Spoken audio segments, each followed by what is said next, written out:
আসসালামু আলাইকুম দর্শক, শুভেচ্ছা নিন। আপনাদের সবাইকে স্বাগত জানাচ্ছি আমি কনক সারোয়ার আজকের অনুষ্ঠানে। দর্শক, শিরোনাম দেখে বুঝতে পারছেন ডক্টর ইউনূস গত ৮ মাসে তার যে ব্যক্তিগত যে ক্যারিশমা, তার ব্যক্তিগত যে যোগাযোগ, তার ব্যক্তিগত যে উদ্যোগ, এই উদ্যোগগুলোয় তিনি ইতিমধ্যে একটি ক্যারিশম্যাটিক নেতায় পরিণত হয়েছেন। বাংলাদেশের সকল পর্যায়ে তার যে গ্রহণযোগ্যতা ইতিমধ্যে তৈরি হয়েছে, সেই বিষয়টি নিয়ে আজকে আমরা কথা বলবো।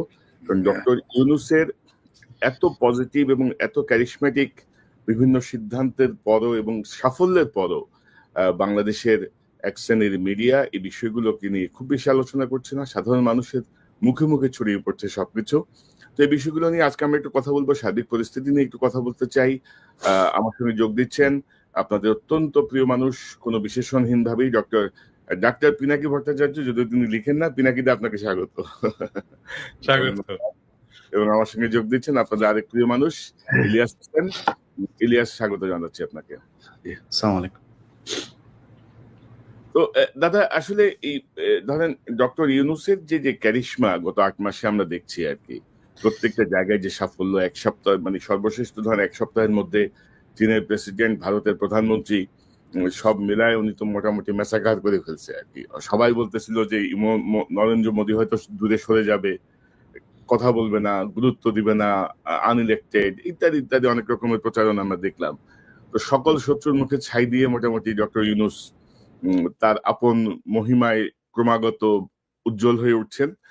কারো কারো পাথর চাপা বুকে পাহাড় হয়ে গেছে কিনা আমাদের সন্দেহ। পাথর চাপা যে বুকে ছিল সেটা হয়তো এখন পাহাড়ে পরিণত হয়েছে। তো সবাই আসলে কিং কর্তব্য বিমূঢ় যে মানে সবাই ভাবছে আরে একটা ব্যাংকার, ইকোনমিস্ট, এত বয়স্ক একজন মানুষ কি আর করবে, মানে দেখি না কয়দিন কি হয়, দেখি না কি করে, এই করতে করতে কিন্তু ডক্টর ইউনূস সবাইকে টেক্কা দিয়ে দিয়েছেন। তো আপনাকে দিয়ে শুরু করতে চাই। ডক্টর ইউনূসের যে সাফল্যগুলো ইতিমধ্যে আমরা দেখছি, সে বিষয়টা নিয়ে আমার মনে হয় যে আপনি যদি একটু সূচনা করেন ভালো হয়। না, প্রথম বিষয়টা হচ্ছে যে প্রফেসর ইউনূস যে কি জিনিস, এটা তো বাংলাদেশকে বুঝতে দেয়নি গত 15-16 বছর হাসিনা। হ্যাঁ, কারণ হাসিনার মাথায় সবসময় ছিল এই সম্ভাবনাটা যে আমি আমার প্রতিপক্ষকে নিশ্চিহ্ন করে দেব, এবং প্রতিপক্ষ পলিটিক্যাল পার্টি থেকে তো অবশ্যই বিএনপি জামাতকে আমি নিশ্চিহ্ন করে দেব, এবং পলিটিক্যাল পার্টির বাইরে যে ন্যাশনাল ফিগার গুলো আমার প্রতিপক্ষ হতে পারে, আমাকে রিপ্লেস করতে পারে, মানুষের মনে আশা জাগাইতে পারে ভবিষ্যতের বাংলাদেশের নেতা হিসেবে, তাকেও আমি ক্র্যাশ করে দেবো। এর মধ্যে প্রফেসর ইউনূস ছিলেন, এবং প্রফেসর ইউনূস কে বাংলাদেশ কাজে লাগাতে পারেনি। টু টেল ইউ ফ্র্যাঙ্কলি, এটা একদমই পারেনি বাংলাদেশ কাজে লাগাতে। তাকে অন্য দেশ কাজে লাগাইছে, পৃথিবীর সব দেশ তাকে কাজে লাগাইছে, পৃথিবীর সব দেশে তার মেধা, দক্ষতা এটা কাজে লাগছে। পৃথিবীর সব দেশে সে সেলিব্রেটেড। এইরকম ফিগার বাংলাদেশের ইতিহাসে আগামী 50-100 বছরে আসবে কিনা এটা আমার সন্দেহ আছে। মানে আমি অবশ্য ভবিষ্যৎ নিয়ে এত বড় ইয়ে করতে চাই না, কারণ আমরা ডেফিনেটলি আমরা প্রত্যাশা করি যে প্রফেসর ইউনূসের যোগ্যতাকেও ছাড়িয়ে যাক আমাদের আগামী প্রজন্ম। কিন্তু আমরা তো ধরেন জিয়াউর রহমানের পরে এত বড় কারিশম্যাটিক লিডার আমরা বাংলাদেশে পাইনি। আর নট ইভেন শেখ মুজিবও এই লেভেলের কারিশম্যাটিক লিডার ছিল। তো এই জায়গাটা এসে উনি কাজ করার সুযোগ পাইছেন অনেক বেশি বয়সে। আমাদের সবার মনেই একটা আশঙ্কা ছিল যে এই বয়সে উনি কেমন সময় দিতে পারবেন, কেমন পারফর্ম করবেন, ওনার সেই উদ্যমটা আছে কিনা। কিন্তু এটাকেও উনি পিছনে ফেলে দিয়েছেন।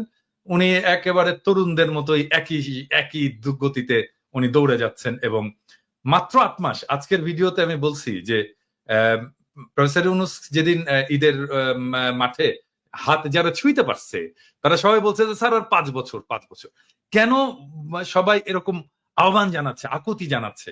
কারণ এই একটা মানুষ অনেক দিন পর মানুষকে মানুষের মর্যাদা দিতে পারছে। হ্যাঁ, এটাই ইম্পর্টেন্ট। হ্যাঁ, এটাই ইম্পর্টেন্ট। এবং এই জায়গাটায় যে প্রফেসর ইউনূস যে স্ট্যান্ডার্ড সেট করে দিয়ে যাচ্ছে আমাদের ভবিষ্যৎ রাষ্ট্রনেতাদের জন্য, ভবিষ্যৎ শাসকের জন্য, এই স্ট্যান্ডার্ডটা অ্যাচিভ করতেই হবে, এবং এটা খুবই ইম্পর্টেন্ট। স্যার যতদিনই থাকেন, স্যার সামনের ডিসেম্বরে ইলেকশন দিয়ে চলে যান বা সামনের জুনে ইলেকশন দিয়ে চলে যান, হোয়াট এভার, যে যতদিনই থাকেন উনি যে স্ট্যান্ডার্ডটা সেট করে দিয়ে যাচ্ছেন, এটাই বাংলাদেশের শাসনের স্ট্যান্ডার্ড, এটাই বাংলাদেশের রাষ্ট্রনেতার স্ট্যান্ডার্ড হয়ে থাকবে।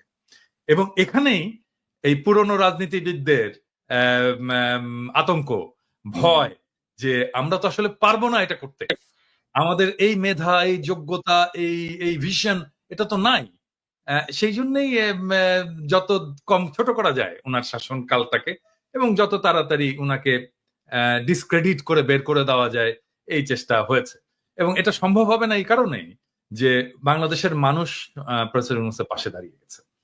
হ্যাঁ, একটা বিশাল প্রাচীর হয়ে ওনার পাশে দাঁড়িয়ে গেছে।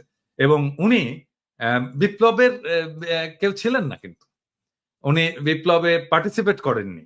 হ্যাঁ, উনি এমনকি বিপ্লবের সময় দেশেও ছিলেন না, কিন্তু উনি বিপ্লবের আইকন হয়ে উঠছে। এটা একটা অসাধারণ বিষয়। হ্যাঁ, আমি এটাকে তুলনা করতে চাই খোমেনির সাথে। খোমেনিও প্যারিসে ছিলেন ওই সময়, এবং প্যারিস থেকে দেশে ফিরে গেলেন। হ্যাঁ, তো সেই প্রত্যাবর্তনের পর খোমেনি যে ফিগার হয়ে উঠেছিলেন ইরানে, প্রফেসর ইউনূস ঠিক একই লেভেলের ফিগার হয়ে উঠেছেন। এবং আমি আশা করি যে দুইটা জিনিস ইয়ে আছে, সেটা হচ্ছে যে এক, যেখানে আমি মনে করি যে যেখানে আনকম্প্রোমাইজিং প্রফেসর ইউনূস, সেটা হচ্ছে শেখ হাসিনা এবং আওয়ামী লীগের বিচার। এবং ২ নাম্বার হচ্ছে যে ভারতের সাথে ভারতের সামনে মাথা উঁচু করে দাঁড়ানো। এবং এই জিনিসটা আমরা চাই যে এটা প্রফেসর ইউনূস যেটা করেছেন, মিটিং এ যা বলেছেন আমরা তো দেখেছি, মোদির সাথে মিটিং এ কি কি বলেছেন। হ্যাঁ, এবং এই জিনিসটা অব্যাহত থাকলে বাংলাদেশের মানুষ ওনাকে আর কখনোই ছাড়তে চাইবে না। জি দাদা, আমি আমি আরো বিস্তারিত ভাবে ধরেন চীন সফর, ভারতের সাথে নরেন্দ্র মোদীর সাথে যে বৈঠক, বা সাম্প্রতিক সময় যে আমেরিকার সাথে যে ট্রেডের যে শুল্কের যে বিষয়টা নিয়ে একটু আসবো আমি। তার আগে একটু ইলিয়াসের কাছে যেতে চাই। ইলিয়াস, আপনি কিভাবে দেখছেন ডক্টর ইউনূসময় সাধারণ মানুষের মন, এবং সবাই চাচ্ছেন যে ডক্টর মোহাম্মদ ইউনূস আরো কন্টিনিউ করুক। আবার সকল দলের একটা চাপ হচ্ছে যে নির্বাচনটা যেন যথাসময়ে হয়। তো সব মিলিয়ে আপনার পর্যবেক্ষণ ইউনূসের, মানে ব্যক্তিগত ইউনূস, আমি কিন্তু পুরো ডক্টর ইউনূস সাহেবের মন্ত্রী পরিষদের কথা বলছি না, উপদেষ্টা পরিষদ না, শুধু ডক্টর ইউনূসের যে ক্যারিশমা, আমরা সেটাকে হাইলাইট করতে চাচ্ছি। হাইলাইট মানে কি, সেটা নিয়ে আমরা আলোচনা করতে চাচ্ছি। এটা অলরেডি হাইলাইটেড, আপনার কাছ থেকে শুনি। জি, বিষয় হচ্ছে যে আমরা একটা বিষয় মনে পরিষ্কার করা দরকার। ধরেন সারা দেশে এখন একটা পরিস্থিতি তৈরি হয়েছে যে ডক্টর ইউনূস আর বিএনপিকে মনে হচ্ছে মুখোমুখি দাঁড় করানো হয়েছে। এই জায়গাটা মনে হয় আমাদের পরিষ্কার করা উচিত। আমরা আলাদাভাবেও যখন কথা বলি, আমরা জানি যে এই দেশে মানে একটা আনইলেক্টেড গভর্নমেন্ট বেশি দিন থাকতে পারে না, এটা থাকা সম্ভবও না। আলটিমেটলি একটা নির্বাচিত সরকারকেই ক্ষমতায় আসতে হবে, তাদেরকে দেশ চালাতে হবে, এবং যে কথাটা ডক্টর মোহাম্মদ ইউনূসও বলেন।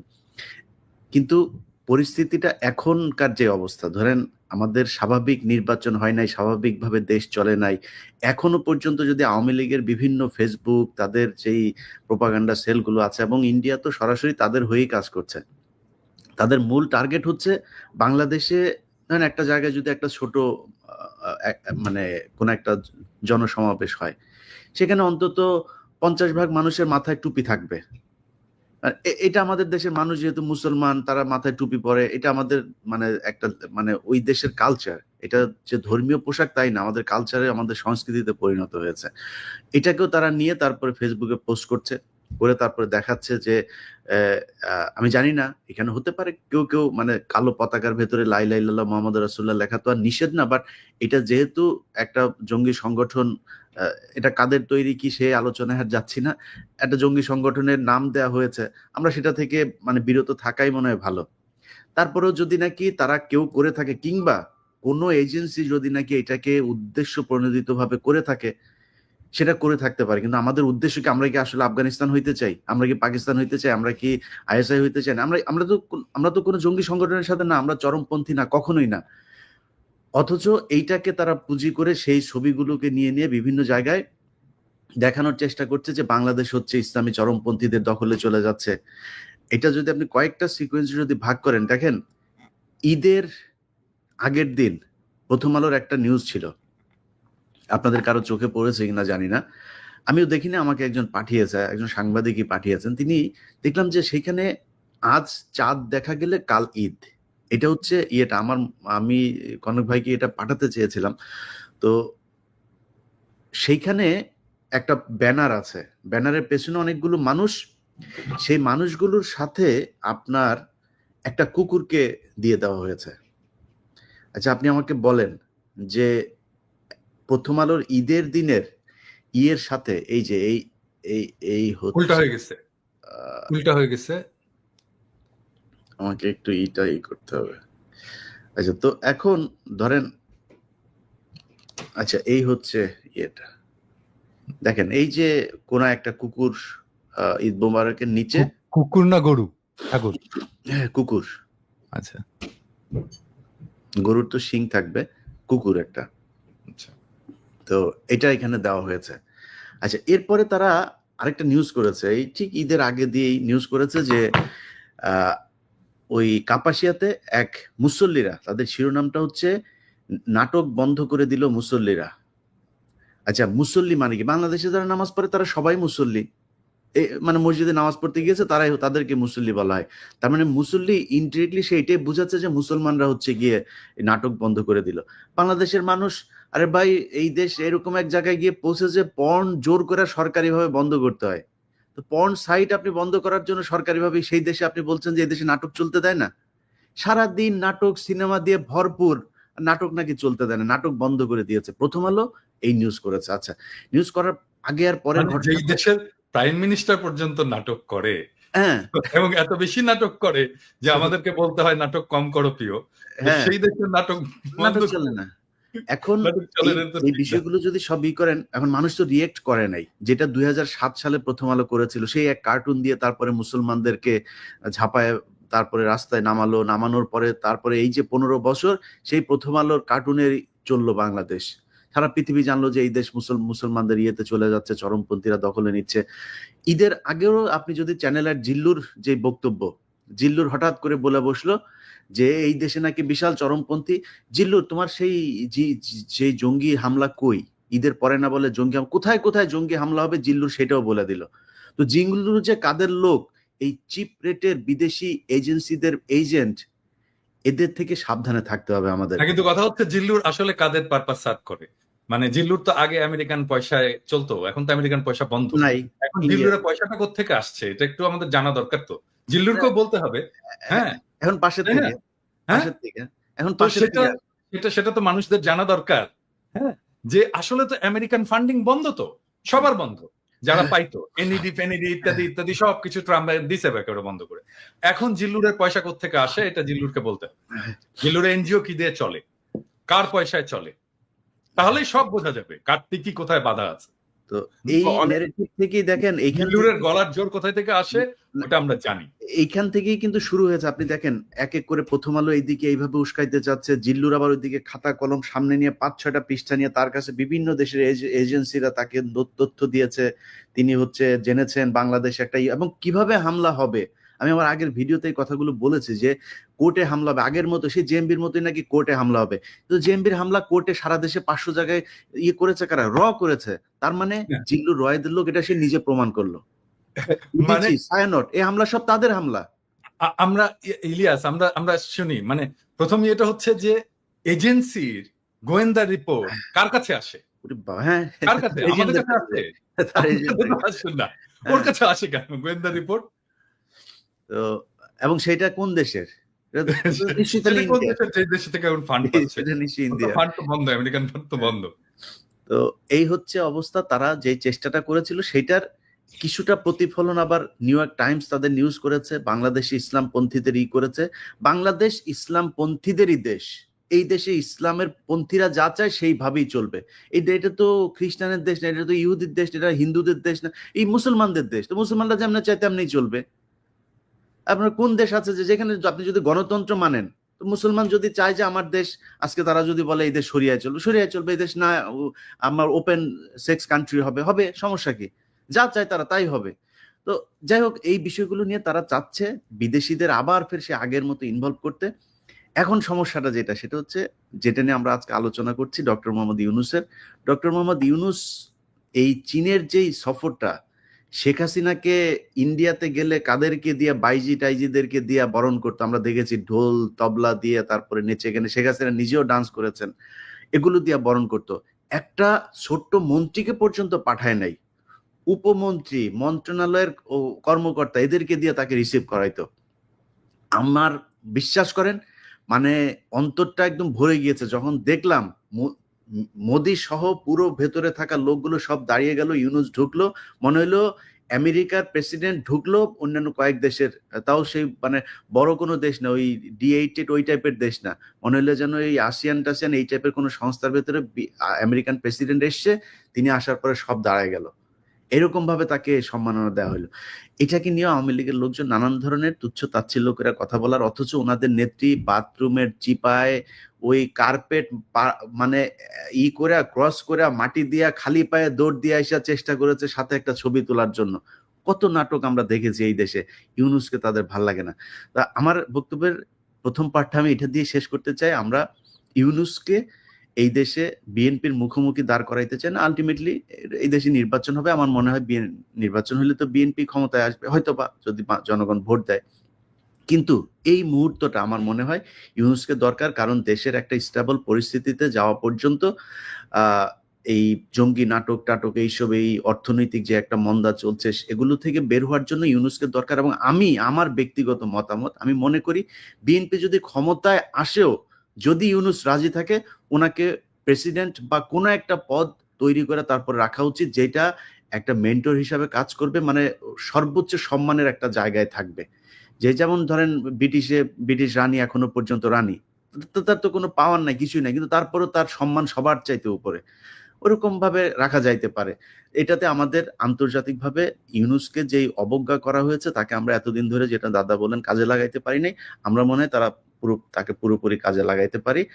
আর এই ডক্টর কনক সারোয়ার, পিনাকি ভট্টাচার্য কিংবা ইলিয়াস এই 5 বছর ধরে এই সোশ্যাল মিডিয়াতে আছে, যেহেতু এখনো বিক্রি হয় নাই, নতুন করে বিক্রি হওয়ার কিছু নাই।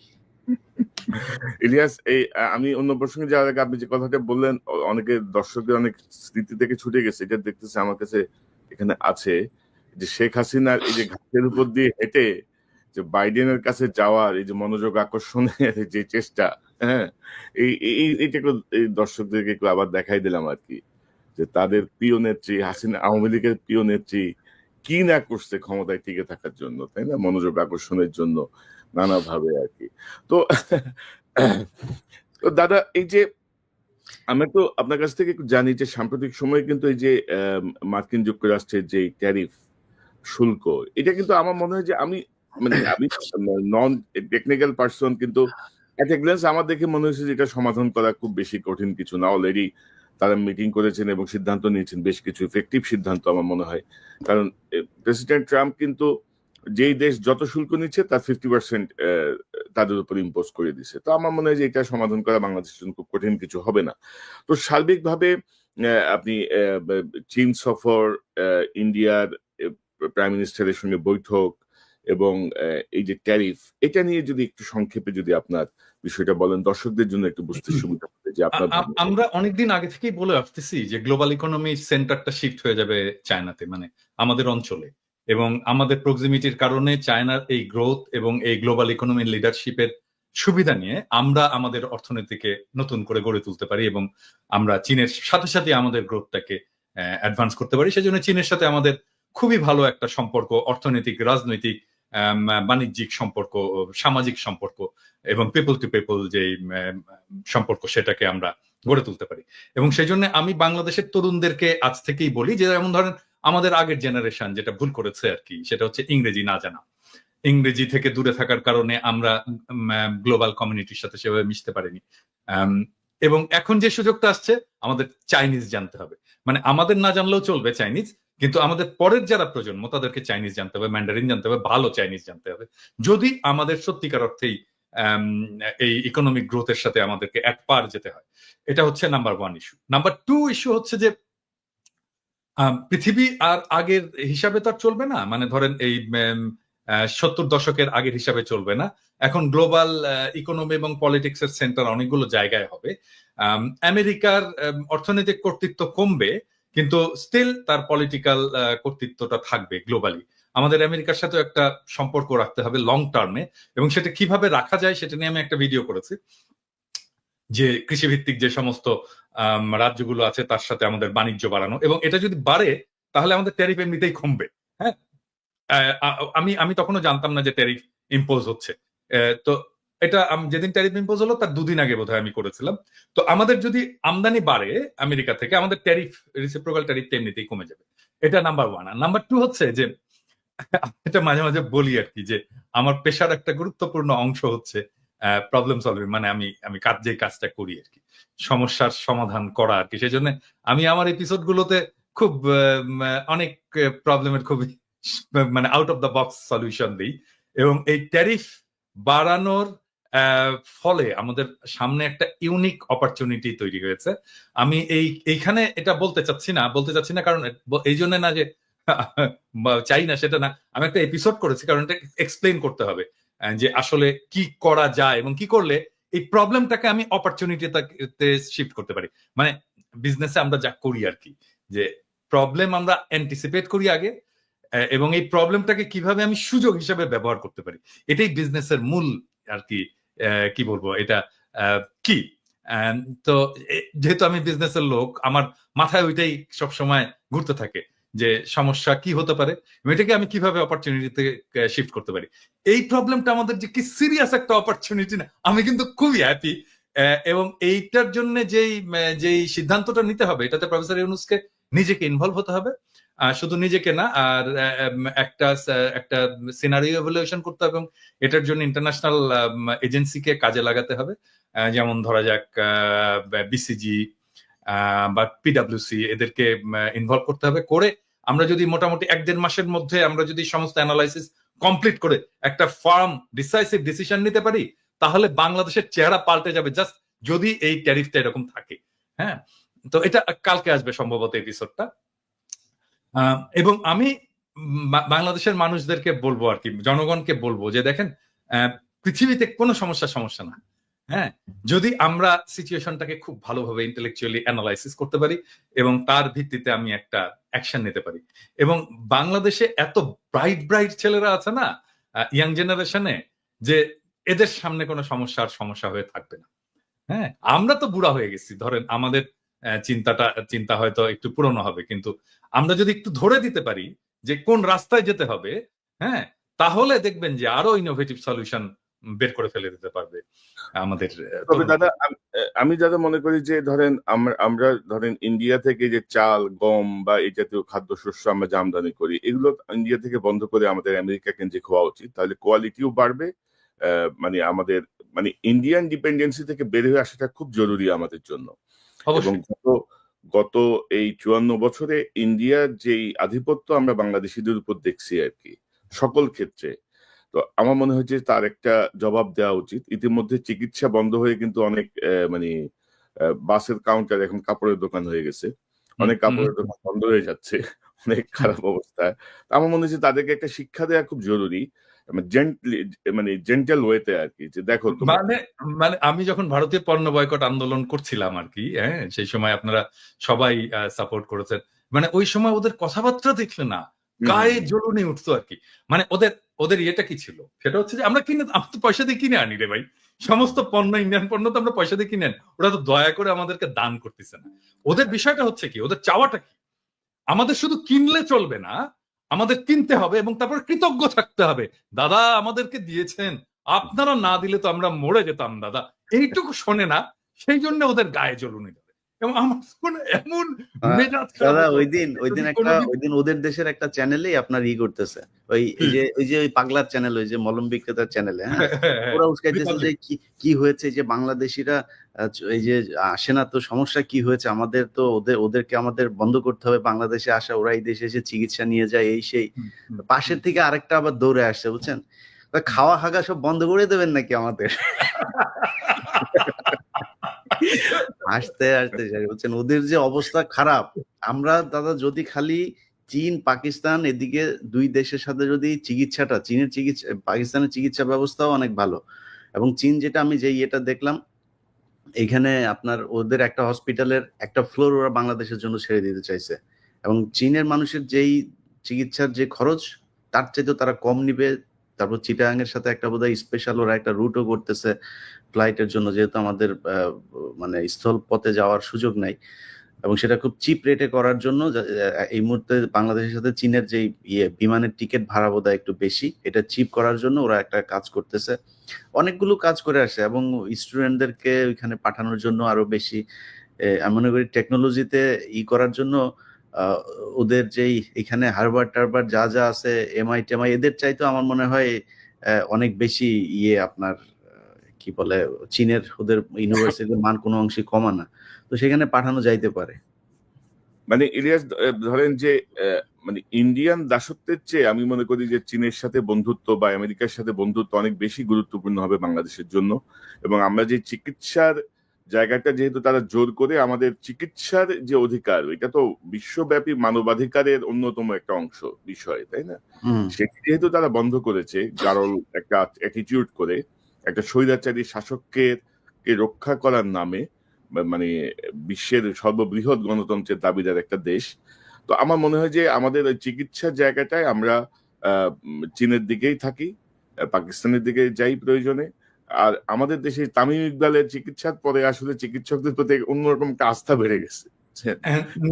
না কনক, মানে আমাদের তো কিছু চিকিৎসার প্রবলেম আছে, এটা আমাদেরকে স্বীকার করতে হবে। বিং এ ডক্টর, এটা আমি সবসময় আত্মসমালোচনা হিসেবেই দেখি। হ্যাঁ, কিন্তু বাংলাদেশের চিকিৎসা ব্যবস্থাকে ঢেলে সাজাতে বড় জোর খুব বেশি হলে, মানে বাংলাদেশের থেকে যাবে না তো কোথাও, বরং বাংলাদেশে আসবে চিকিৎসা করতে।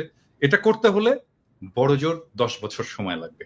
মানে ধরেন আমি যদি দেশে যাই 10 বছর যদি কাজ করতে, সরকারে থাকতে হবে না, সরকারে থাকার দরকার নেই, সরকারের বাইরে থেকে যদি আমি 10 বছর কাজ করতে পারি না, বাংলাদেশের হেলথ সিস্টেম একদম পুরো পাল্টায় দেওয়া সম্ভব।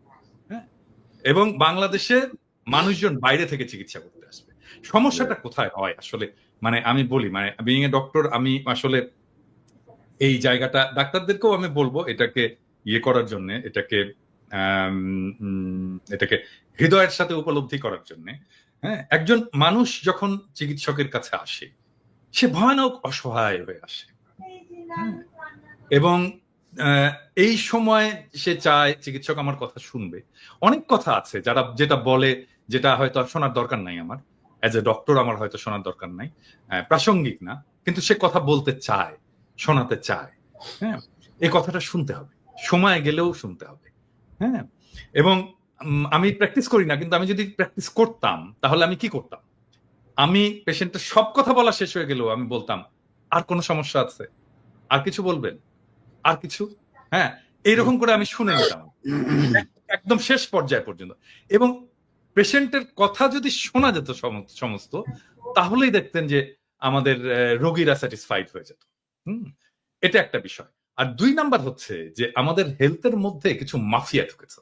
হ্যাঁ, মাফিয়া এটা সব ব্যাপারে, যেমন হসপিটাল মাফিয়া হয়েছে, তারপরে ফার্মাসিউটিক্যালস এ মাফিয়া হয়েছে, হেলথ ইকুইপমেন্টস এ মাফিয়া হয়েছে। আমি একটা এক্সাম্পল দিই আপনাদেরকে। ধরেন বাংলাদেশে আপনি একটা পেসমেকার বসাবেন আপনার বুকে। আপনি পেসমেকার বাংলাদেশে তো হয় না, এটা কিনে আনতে হয়, বাইরে থেকে ইম্পোর্ট করতে হয়। তো আপনার বুকে যে পেসমেকারটা বসানো হবে, আপনি ধরে নিতে পারেন যে 90% ক্ষেত্রে ওই পেসমেকারটার যা দাম, আমি এখন জানি না কত দাম, ধরেন এটার দাম ধরেন 3 থেকে 4 লক্ষ টাকা। এই 4 লক্ষ টাকা যদি দাম হয়, তাহলে ডাক্তার সাহেব ওইখান থেকে 70 থেকে 80 হাজার টাকা কমিশন পাবে।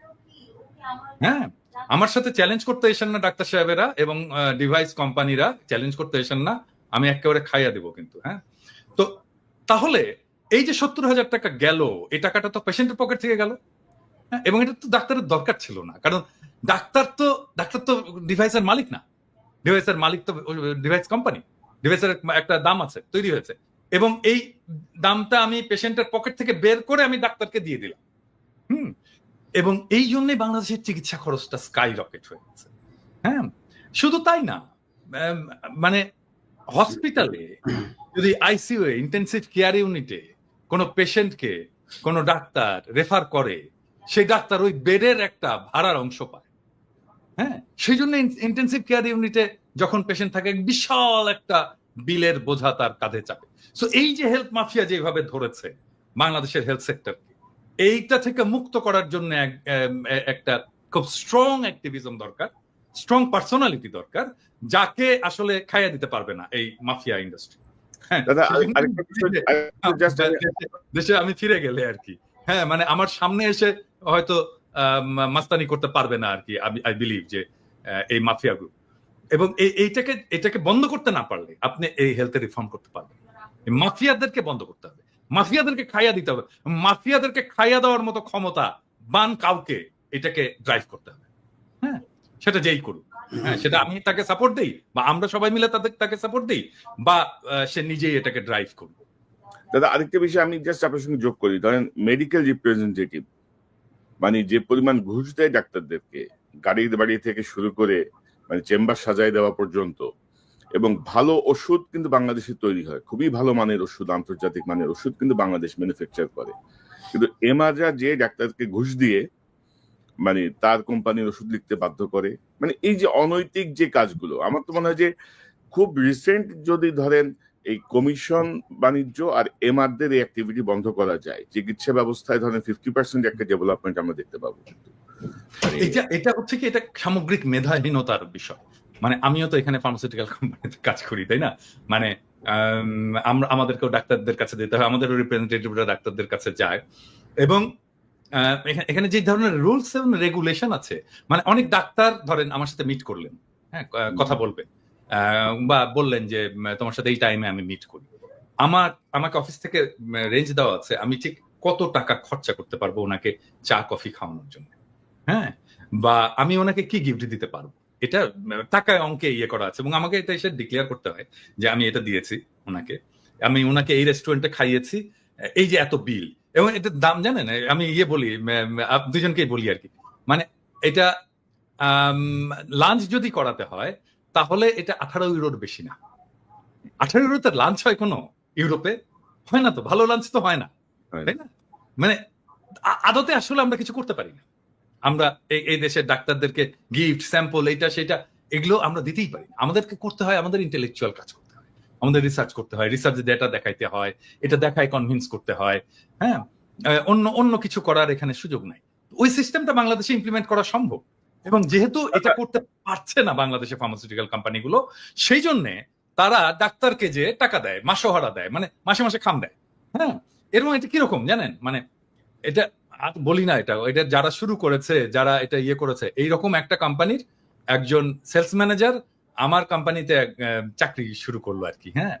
তো আমি তাকে জিজ্ঞেস করলাম যে এই যে আপনারা যে টাকা পয়সা দিতেন এটা কিভাবে, তো খুব লজ্জা পাচ্ছে যে স্যার এইটা আর বললেন না স্যার, এটা যে কিভাবে করতাম, অনেক পায়াস ডাক্তার ছিলেন, টাকাটা নিতে চাইতেন না।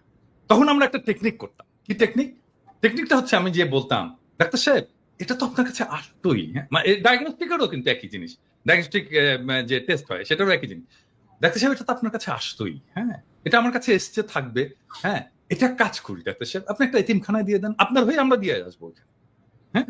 তো এরকম 3-4 মাস চলতো আর কি। ডাক্তার সাহেব এতিমখানায় দিয়েছে এই যে রশিদ, ডাক্তার সাহেব এতিমখানায় দিয়েছে এই যে রশিদ, ডাক্তার সাহেব এতিমখানায় দিয়েছে এই যে রশিদ, ওনারা খুব খুশি। 4র্থ মাসে এসে বলতো ডাক্তার সাহেব আপনি দিয়ে দিন এই যে রাখেন।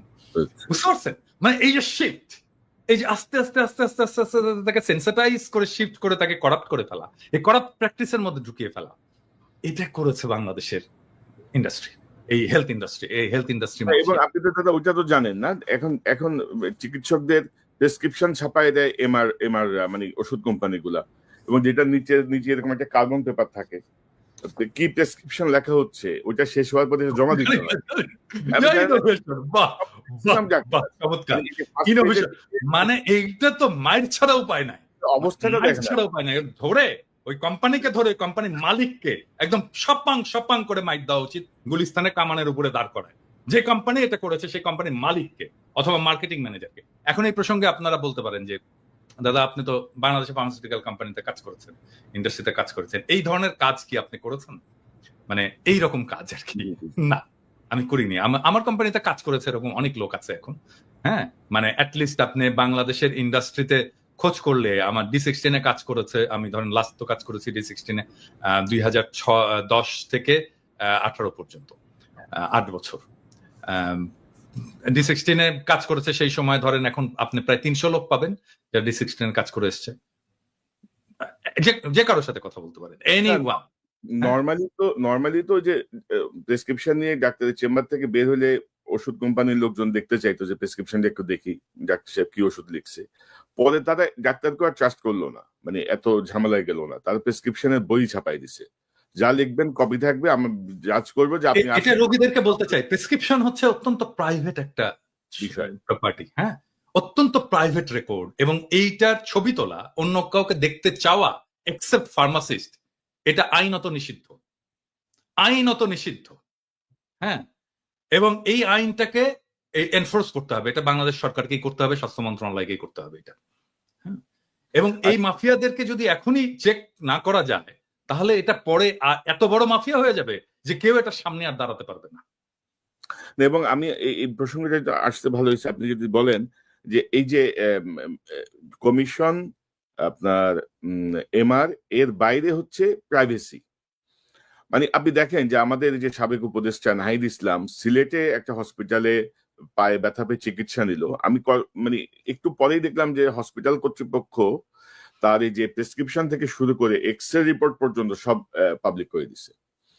তো আজকে যদি আপনি একটা চিকিৎসা নিতে যান, আপনি নিশ্চিত থাকেন বাংলাদেশে চিকিৎসা করবেন, আধা ঘন্টার মধ্যে আমি আপনার পুরো রিপোর্ট বাইর করে ফেলতে পারবো, যে আপনার ব্লাড রিপোর্টে কি আছে, এক্সরেতে কি আছে, ডাক্তার কি অ্যাডভাইস করছে সব। ডাক্তার ইন্টারভিউ দিয়ে বলবে যে তামিম ইকবালের মতো উনি তো সিগারেট খায়, উনি তো মদ খায়, উনি তো এই করে, সব বলে দিবে। কিন্তু মানে এটা এক ধরনের মানে এই এথিক্যাল এই জায়গাগুলি কিন্তু এথিক্স এর মধ্যে আছে না দাদা, এটাতে ডাক্তার পড়ানো হয়, তো পড়ানো হয়, এখন পড়ানো হয়, মানে আমরা পড়ে এসেছি, এখন পড়ানো হয় কিনা আমি জানি না, কিন্তু আমরা পড়ে এসেছি। হ্যাঁ, আমরা পড়ে এসেছি এবং আমাদেরকে ওথ নিতে হয়, একটা শপথ নিতে হয়। হ্যাঁ, এবং সেই শপথের মধ্যে এই প্রাইভেসি, রোগীর প্রাইভেসির বিষয়টা আছে, এটা আমরা বলতে পারি না, এটা কোনো ডাক্তার বলতে পারে না। এবং আমি আসলে অবাক হয়েছি যে একটা অপারেশন টেবিলে নাহিদ বসে আছে এবং ছবি তোলা হচ্ছে, নাহিদেরও উচিত হয়নি ছবি তুলতে দেওয়া, নো ওয়ে। হ্যাঁ, এটা তামিম ইকবাল আইসিইউতে ডাক্তাররা তার ছবি তুলতেছে, ভিডিও করতেছে, ডাক্তার বা হসপিটালের লোকজন, আমি জানি না এক্স্যাক্টলি ডাক্তার কিনা, কিন্তু এগুলো তো অন্যায়, এগুলো তো রোগীর প্রাইভেসি লঙ্ঘন। এবং ভবিষ্যতে তামিম ইকবাল বা একটু পরিচিত রাজনীতিবিদ বা অন্য কেউ এই বাংলাদেশে চিকিৎসা না করার আরেকটা অন্যতম কারণ হচ্ছে তার প্রাইভেসি থাকবে না, তার অনেক ধরনের সমস্যা থাকতে পারে, সেই সমস্যা গোপন থাকবে না। ডাক্তার অন্তত তার বৌরে যায় বলবে যে আজকে তো পিনাকি ভট্টাচার্য আসছিল, আরে জানো না এই সমস্যা, বুঝছেন তো। তার বউ আবার ধরেন রাষ্ট্র হয়ে যাবে পরের দিন স্কুলের বান্ধবীদের কাছে, মানে অভিভাবক বান্ধবীদের কাছে। তো দাদা আমরা একটু আমরা একটু ইয়েতে থাকি, আর প্রসঙ্গটা ইয়ে না করি, যে ধরেন সামনে সরকার কিন্তু বিএনপি সরকারি, মানে বিএনপির বাইরে কিন্তু নতুন কোন দল রাষ্ট্র ক্ষমতায় যাবে এটা ভাবার কোনো সুযোগ কিন্তু নাই, মানে আপাতত আর কি বাংলাদেশের যে প্রেক্ষাপট বা সবকিছু। কিন্তু সেখানে ধরেন বিএনপির মধ্যে এক ধরনের অস্থিরতা আমরা দেখছি, মানে সংস্কারের জায়গাটা আমরা যতটুকু আমরা বুঝি যে এই অনির্বাচিত সরকার বলেন আর যাই বলেন, ডক্টর ইউনূস সরকারের পক্ষে যতটুকু সংস্কার বা বিচার করা সম্ভব এটা আর অন্য কারো পক্ষে সম্ভব না। মানে পলিটিক্যাল গভর্নমেন্ট আসলে এটা আসলেই সম্ভব না কোনোভাবেই, নানা রকমের চাপে, নানা রকমের কিছুতে। আর পলিটিক্যাল নেতারা তো সব একে অপরের ভাইরা ভাই, তাই না? তো অনেক ভাইরা ভাইয়ের রিকোয়েস্ট অনেক কিছু ওলটপালট হবে। তো মানে আমরা কি মানে জনগণ চাচ্ছে একটা দীর্ঘ সময় থাকুক ডক্টর ইউনূস, বিএনপি চাচ্ছে ডিসেম্বরের মধ্যে নির্বাচন হোক। এক হুজুর দেখলাম ওয়াজের মধ্যে বলতেছে ইউনূস সাহেব যতদিন বেঁচে থাকেন ততদিন যেন নির্বাচন না হয়।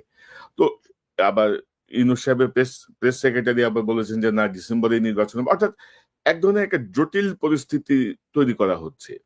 এবং এরকম একটা বিপ্লবের পরে আমরা যদি সিরিয়ার দিকে তাকাই বা অন্যান্য বিপ্লবোত্তর দেশগুলোর দিকে তাকাই, তার প্রেক্ষাপটে আমাদের প্রেক্ষাপট কিন্তু অনেক বেশি, মানে কি বলবো, মানে মনে হচ্ছে যে বিপ্লবটা একটা পানি ভাত আর কি, এটা কিছুই না, এটা হইতেই পারে। মানে মানুষ এভাবে জীবন দিবে, মানুষ এভাবে অন্ধ হবে, পঙ্গু হবে, এটা সব খুবই স্বাভাবিক। তো আপনি আপনার কাছ থেকে একটু শুনি, তারপর ইলিয়াসের কাছে যাব। না, প্রথম বিষয়টা হচ্ছে যে ডেফিনেটলি আমাদের একটা পলিটিক্যাল গভর্নমেন্ট আসতে হবে, সেটা আসবে, এবং এটা আমাদের সবারই প্রত্যাশা। এবং এটা যেটা কোনো বললেন আপনি যে আগামী নির্বাচনে বিএনপি আসবে, আমরা তো মনে করি বিএনপি সর্ববৃহৎ দল, তারই আসা উচিত, সেটা উচিত, ঔচিত্যের ব্যাপার আর কি। আসবে কিনা সেটা ডিপেন্ড করছে অনেকগুলো ফ্যাক্টরের উপরে। হ্যাঁ, আমি সেই ফ্যাক্টর গুলো একে একে আলাপ করবো। অনেকে বলে যে আমি নাকি নির্বাচন চাই না, মোটেও না। বিষয়টা হচ্ছে কি যে শেখ হাসিনা তো সমস্ত সিস্টেমটাকে ডিস্ট্রয় করেছে। হ্যাঁ, সমস্ত সিস্টেম, মানে ইলেকশন কমিশন থেকে শুরু করে জুডিশিয়ারি, প্রশাসন, পুলিশ, আর্মি, কোন ইনস্টিটিউশন, স্টেট ইনস্টিটিউশন বাকি নাই, সব ইনস্টিটিউশনকে ডিস্ট্রয় করেছে। এখন এই সিস্টেমটাকে তো ফাংশনিং করতে হবে, এটা যেন কাজ করে। হ্যাঁ, ধরা যাক যে আমি একটা সবাইকে বলি, যে বিএনপি কেও বলি, যে যেই নির্বাচন আপনারা লাস্ট হারলেন, মানে যেই নির্বাচনটা মইনুল আহমেদ এবং ফখরুদ্দিনের অধীনে হলো আর কি, যে নির্বাচনে আপনারা হারলেন এবং লজ্জাজনক ভাবে হারলেন, খুবই কম আসন পেলেন, ওই নির্বাচনের যে মেকানিজম, ওই নির্বাচনের পরের যে প্রশাসন, আর্মি, সেটা কি ইনট্যাক্ট আছে নাকি তার চাইতেও প্রো ইন্ডিয়া, প্রো হাসিনা হয়েছে? আমার প্রশ্ন এটা। মানে যেই নির্বাচনে আপনারা হারলেন, যেখানে আপনারা শেখ হাসিনা ক্ষমতায় আসলো প্রথম 1/11 পরে, ওই নির্বাচনে যেই সেট আপ ছিল প্রশাসন এবং আর্মিতে, স্পেসিফিক্যালি আর্মিতে, সেই সেট আপটা কি আরো প্রো ইন্ডিয়া হয়েছে নাকি প্রো ন্যাশনালিস্ট হয়েছে? প্রো ইন্ডিয়া হয়েছে, ঠিক তো? আরো খারাপ হয়েছে। তাহলে আপনি ওই ওই র্যাঙ্ক অ্যান্ড ফাইল এটাকে রেখে আপনাকে কিভাবে হারানো হয়েছে এটা আপনি বলেন। বিএনপি আপনাকে হারানো হয়েছে কিভাবে? খুবই কেয়ারফুলি ডিজাইন করা হয়েছে, কনস্টিটিউশন ডিজাইন করা হয়েছে, এবং এটা বিএনপিরাও স্বীকার করতে বাধ্য হবে। ওই নির্বাচনে কারচুপি হয়েছে, ওই নির্বাচনে এমন ভাবে কারচুপি করা হয়েছে যেন বিএনপি একটা লজ্জাজনক হার হয় বিএনপির। হ্যাঁ, এবং এটা বিএনপিকে স্বীকার করতে হবে। আর স্বীকার যদি না করে তাহলে তো আমাদের বলার কিছু নাই, তাই না? তো ওই সেট আপটা আরো খারাপ হয়েছে, এবং এটা তো আর্মি করছে, ওটা তো আর্মি করছে। তখন তো একটা আর্মি গভর্নমেন্ট, তো মইনু এবং ফখরুদ্দিনের গভর্নমেন্ট তো আর্মি গভর্নমেন্ট। আর্মি এই ইঞ্জিনিয়ারিংটা করছে, ইলেকশন ইঞ্জিনিয়ারিংটা। ওই আর্মিটা আরো খারাপ হয়েছে, ওর ভেতর থেকে ন্যাশনালিস্ট এলিমেন্ট আরো বাইরে চলে গেছে। এখন তো এটা মোরাললেস প্রো কি বলবো ইন্ডিয়ান আর্মি। তো এই আর্মি একটা ফেয়ার ইলেকশন দেবে? হ্যাঁ, মানে করতে দেবে? এইটা বিশ্বাস করেন? সম্ভব না, করতে দেবে না। হ্যাঁ, আমরা যদি ফেয়ার ইলেকশন হয়, আমার মনে হয় যে ধরেন এটা বিএনপির এটা বিএনপির জরিপ, ব্রেইন দেখছে তো, আমরা সবাই দেখছি। ব্রেইনের জরিপে ফেয়ার ইলেকশন হইলে মানে মানুষ বলছে যে আমরা 41% বিএনপি কে ভোট দেবে, অ্যাবসলিউট মেজরিটি হয় বিএনপি। কিন্তু আরো কিছু আছে ওইখানে। আচ্ছা, আমি বলি, আমি গতকালকে একটা পোস্ট দিছিলাম, গতকাল না পরশুদিন, যে জামাতে ইসলামের ভোট কত। জামাতে ইসলাম 300 আসনে ইলেকশন করছিল এরশাদ পড়ার পরে 91 সালে প্রথম। এখানে ভোট পেয়েছিল তারা 12.3% সম্ভবত। এবং ওই সময় যদি আমরা সমস্ত ইসলামপন্থী দলগুলোর ভোটগুলো দেখি, তাহলে আমরা দেখবো 14%-এর মতো তারা ওই ভোটটা, এবং ওই ভোটটা ভালো ভোট হয়েছিল। হ্যাঁ, এবং 14% কিন্তু একটা খুবই সিগনিফিকেন্ট নাম্বার। এখন অনেকে বলেন 2%, 3% জামাতের ভোট, 4% ন। তারা সব আসনে নির্বাচন করেনি, তারা কিছু আসনে নির্বাচন করেছিল। ওইটাকে এক করে আমি ন্যাশনাল গড় করে বলি যে 3%, কিন্তু সবগুলো আসনে যখন করেছে তখন তার প্রায় 12.5%-এর মতো ভোট ছিল। বিএনপির যে জরিপ, এটাতে দেখা গেছে যে জামাতের ভোট আসবে 31%-এর মতো। এখন ধরে ছাত্রদের ভোট ওখানে কত আসবে, দেখেছে 5%-এর মতো ভোট আসবে। তো আমরা যদি অন্য সমস্ত ফোর্স, বিএনপির বাইরে অন্য সমস্ত ফোর্সের একটা যদি লুজ অ্যালায়েন্স হয়, তাহলে বিএনপি একটা খুবই শক্ত প্রতিদ্বন্দ্বিতার মধ্যে পড়বে। এখন বিএনপি যেটা করছে, যে ধরেন এই যে বিএনপির যারা এই অনলাইন অ্যাক্টিভিস্ট আছে তারা, বা অনলাইনে ফেসবুকে যারা লেখালেখি করে তারা গালাগালি করতেছে আমাদেরকে, সেটা আমি গাইড নেই না, কিন্তু তা তো না। মির্জা ফখরুল, মির্জা আব্বাসের মতো সিনিয়র নেতারা, তারা সোশ্যাল মিডিয়ার পিছনে লাগছে এবং কিভাবে আমাদের সাথে পাঙ্গা নেওয়া শুরু করছে। ধরেন এই পাঙ্গাটা যদি নিতে থাকে তারা কন্টিনিউয়াসলি, তাহলে তাদের অবস্থাটা কি হবে?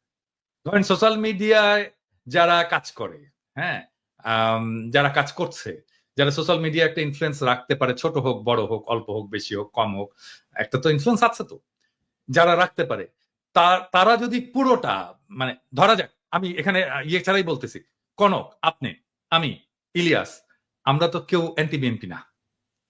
আমরা তো জিয়াউর রহমান, প্রো জিয়াউর রহমান, মানে জিয়াউর রহমানকে আমাদের পলিটিক্যাল আইকন মানি, তাই না? তো আমরা তো সবাই ন্যাশনালিস্ট, তাই না? আমরা এবং ট্রু সেন্স মানে মানুষ যাতে সাধারণভাবে বোঝে আমরা তো সবাই রাইটেস্ট, তাই না? তো আমরা আমাদেরকে তো শত্রু ভাবার কোনো কারণ ছিল না বিএনপি। আমরা তো শত্রুও না, আমরা শত্রু হতেও চাই না বিএনপি। বিএনপি তো আসলে আমাদের পিছনে লাগছে, হ্যাঁ, আমাদেরকে শত্রু বলা শুরু করছে। এবং কিভাবে দেখেন, আওয়ামী লীগের কোন সিনিয়র নেতা কোনোদিন আমাদের নাম ধরে কোনোদিন কিছু করেনি। আমাদের নামে মামলা দিচ্ছে, আমাদেরকে দেশ ছাড়া করছে, কিন্তু নাম ধরে এরকম করে কিন্তু আক্রমণ করেনি। ওনারা নাম ধরে আক্রমণ করা শুরু করছেন আমাদের, হ্যাঁ। এবং এটা তো আমাদের পেছনে লেলায় দাও, আমরা তো পার্সন, ব্যক্তি। এবং ধরেন মির্জা ফখরুল যখন বলে কুতুব দাঁড়ায় গেছে সোশ্যাল মিডিয়ায় কিছু কুতুব, ওনারা কোথায় নিয়ে যেতে চান দেশকে আমরা জানি না। ওনারা জানবেন না কেন?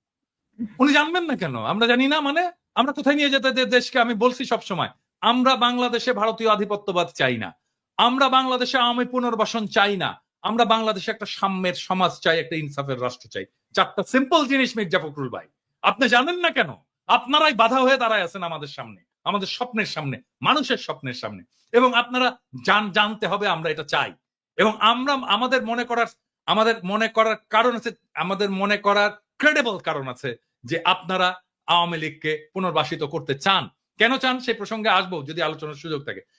2 নাম্বার, আপনারা ভারতের সাথে একটা নেগোসিয়েশন করেছেন, এটা আমাদের মনে করার ক্রেডিবল কারণ আছে। হ্যাঁ, এই জিনিসগুলোকে ক্লিয়ার করতে হবে আপনাদের কাছে। হ্যাঁ, আপনারা যে আলাপ করেন, আপনারা সবার সাথে আলাপ করেন, অমুক রাজনৈতিক দলের সাথে আলাপ করেন, তমুক রাজনৈতিক দলের সাথে, সুশীল সমাজের সাথে আলাপ করেন, কেন আমাদের সাথে আলাপ করতে পারেন না? কেন পিনাকি ইলিয়াস কনক সারোয়ারের সাথে কথা বলতে পারেন না? আপনারা মিটিং করতে পারেন না? করার দরকার আছে না? মানে আমরা পিপলস ভয়েস রিপ্রেজেন্ট করি না? আমাদের সাথে কথা বলেন না কেন? মানে আপনারা 31 দফা দিলেন, ধরেন 31 দফা দিলেন, 31 দফা তো এটা আপনার দলের দফা। তো আমরা তো সেই সময় তো আপনাদের সাথে এলাই ছিলাম, আমরা তো একসাথে লড়াই করতেছি, আন্দোলন করতেছি, আমাদেরকে দেখাইছেন। আমিও তো ডাক্তার, আমাকে তো দেখাইতে পারতেন যে ভাই 31 দফায় যে চিকিৎসা সংক্রান্ত যে জিনিসটা আছে, দাদা একটু দেখেন তো এটা ঠিক আছে কিনা। হ্যাঁ, দেখাতে পারতেন তো, তাইলে তো আমাদের পার্টিসিপেশন থাকতো, আমরা ওন করতাম আপনার 31 দফাকে। কনক স্যার আপনি ওন করতেন, ইলিয়াস তুমি ওন করতা, তো আমাদেরকে ওন করার সুযোগ দিলেন না। আমি একই জিনিস বলবো আমি জামাতকেও, আমি একই জিনিস বলবো জামাতকেও। মানে তারা ইন্ডিভিজুয়ালি ফোন করে। এখন আমি শিওর যে জামাতের আমি তো খুবই মাইডিয়ার লোক, সবাইকে ফোন টোন করে, আমাকে ফোন করে। কিন্তু এটা তো ফোন করে তো উনি বলেন কি আপনার শরীর কেমন আছে দাদা, বাড়ির সবাই ভালো আছে। আমি তো শফিক ভাইয়ের কাছ থেকে এগুলো শুনতে চাই না, আমি শুনতে চাই পলিটিক্স, রিয়েল পলিটিক্স শুনতে চাই। হ্যাঁ, ব্যক্তিগত সম্পর্ক আপনার সাথে থাকবে, মানে আমরা যখন রাজনীতি থেকে বিদায় নেবো, অ্যাক্টিভিজম থেকে বিদায় নেবো, তখনও থাকবে আপনাদের সাথে, সেটা অসুবিধা নেই। আমি শুনতে চাই পলিটিক্স, আপনার প্রোগ্রাম, আপনি নির্বাচনে কি মেসেজ নিয়ে যাবেন, আগামীতে আপনি ভারতের সাথে কিরকম সম্পর্ক রাখবেন, হ্যাঁ, আপনি আমেরিকার সাথে কিরকম সম্পর্ক রাখবেন, চীনের সাথে কিরকম সম্পর্ক রাখবেন, রাষ্ট্রটাকে কিভাবে গড়বেন, সংবিধানে কি কি পরিবর্তন আনবেন, মানুষের জীবনে কিভাবে, এই বাংলাদেশে যেভাবে হাসিনা যেভাবে ইসলামোফোবিয়ার চাষ করছে এটাকে কিভাবে ফাইট করবেন, আন্তর্জাতিক ক্ষেত্রে আপনি ফিলিস্তিনের প্রশ্নে কি স্ট্যান্ড নেবেন, আমি তো জানতে চাই। হ্যাঁ, এই জিনিসগুলো তো জানতে চাই। এই জিনিসগুলো আমাদের সাথে কথা বলার কথা। আমার তো ভাই বাংলাদেশে আমার তো কোনো ফাইন্যান্সিয়াল ইন্টারেস্ট নাই, আমার কোনো ব্যবসাপাতি নাই, আমার চাকরি বাকরি নাই, তাই না? ওইখানে তো আমাদের সকলের তাই না? আমাদের চাওয়া তো একটাই, বাংলাদেশের মানুষ ভালো থাকুক, দেশটা ভালো থাকুক, দেশটা প্রোটেক্টেড থাকুক, দেশের স্বাধীনতা সার্বভৌমত্ব প্রোটেক্টেড থাকুক, এটা আমরা চাই। এইটার জন্য আমাদের সাথে কথা বলতে অসুবিধা কোথায় আপনাদের?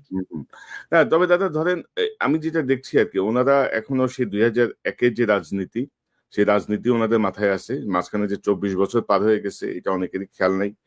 এবং ধরেন যে ওনারা ওই যে কথায় কথায় ধরেন আওয়ামী লীগের স্টাইলে আর কি, যে আমার পক্ষে না, আমার পক্ষে বলতেছে না, বা আমার যে দাবি সেটা সমর্থন করতেছে না, তার মানে এ হচ্ছে আমার বিপক্ষে, এ আমার বিপক্ষে দল, এ আমার ক্ষতি চায়, এরা এই করতে চায়, ওই করতে চায়। এবং আপনি দেখবেন যে একটা সময় আওয়ামী লীগ যে ভূমিকা ছিল, ক্রমশ বিএনপি সংঘবদ্ধভাবে সেই ভূমিকা অবতীর্ণ হচ্ছে।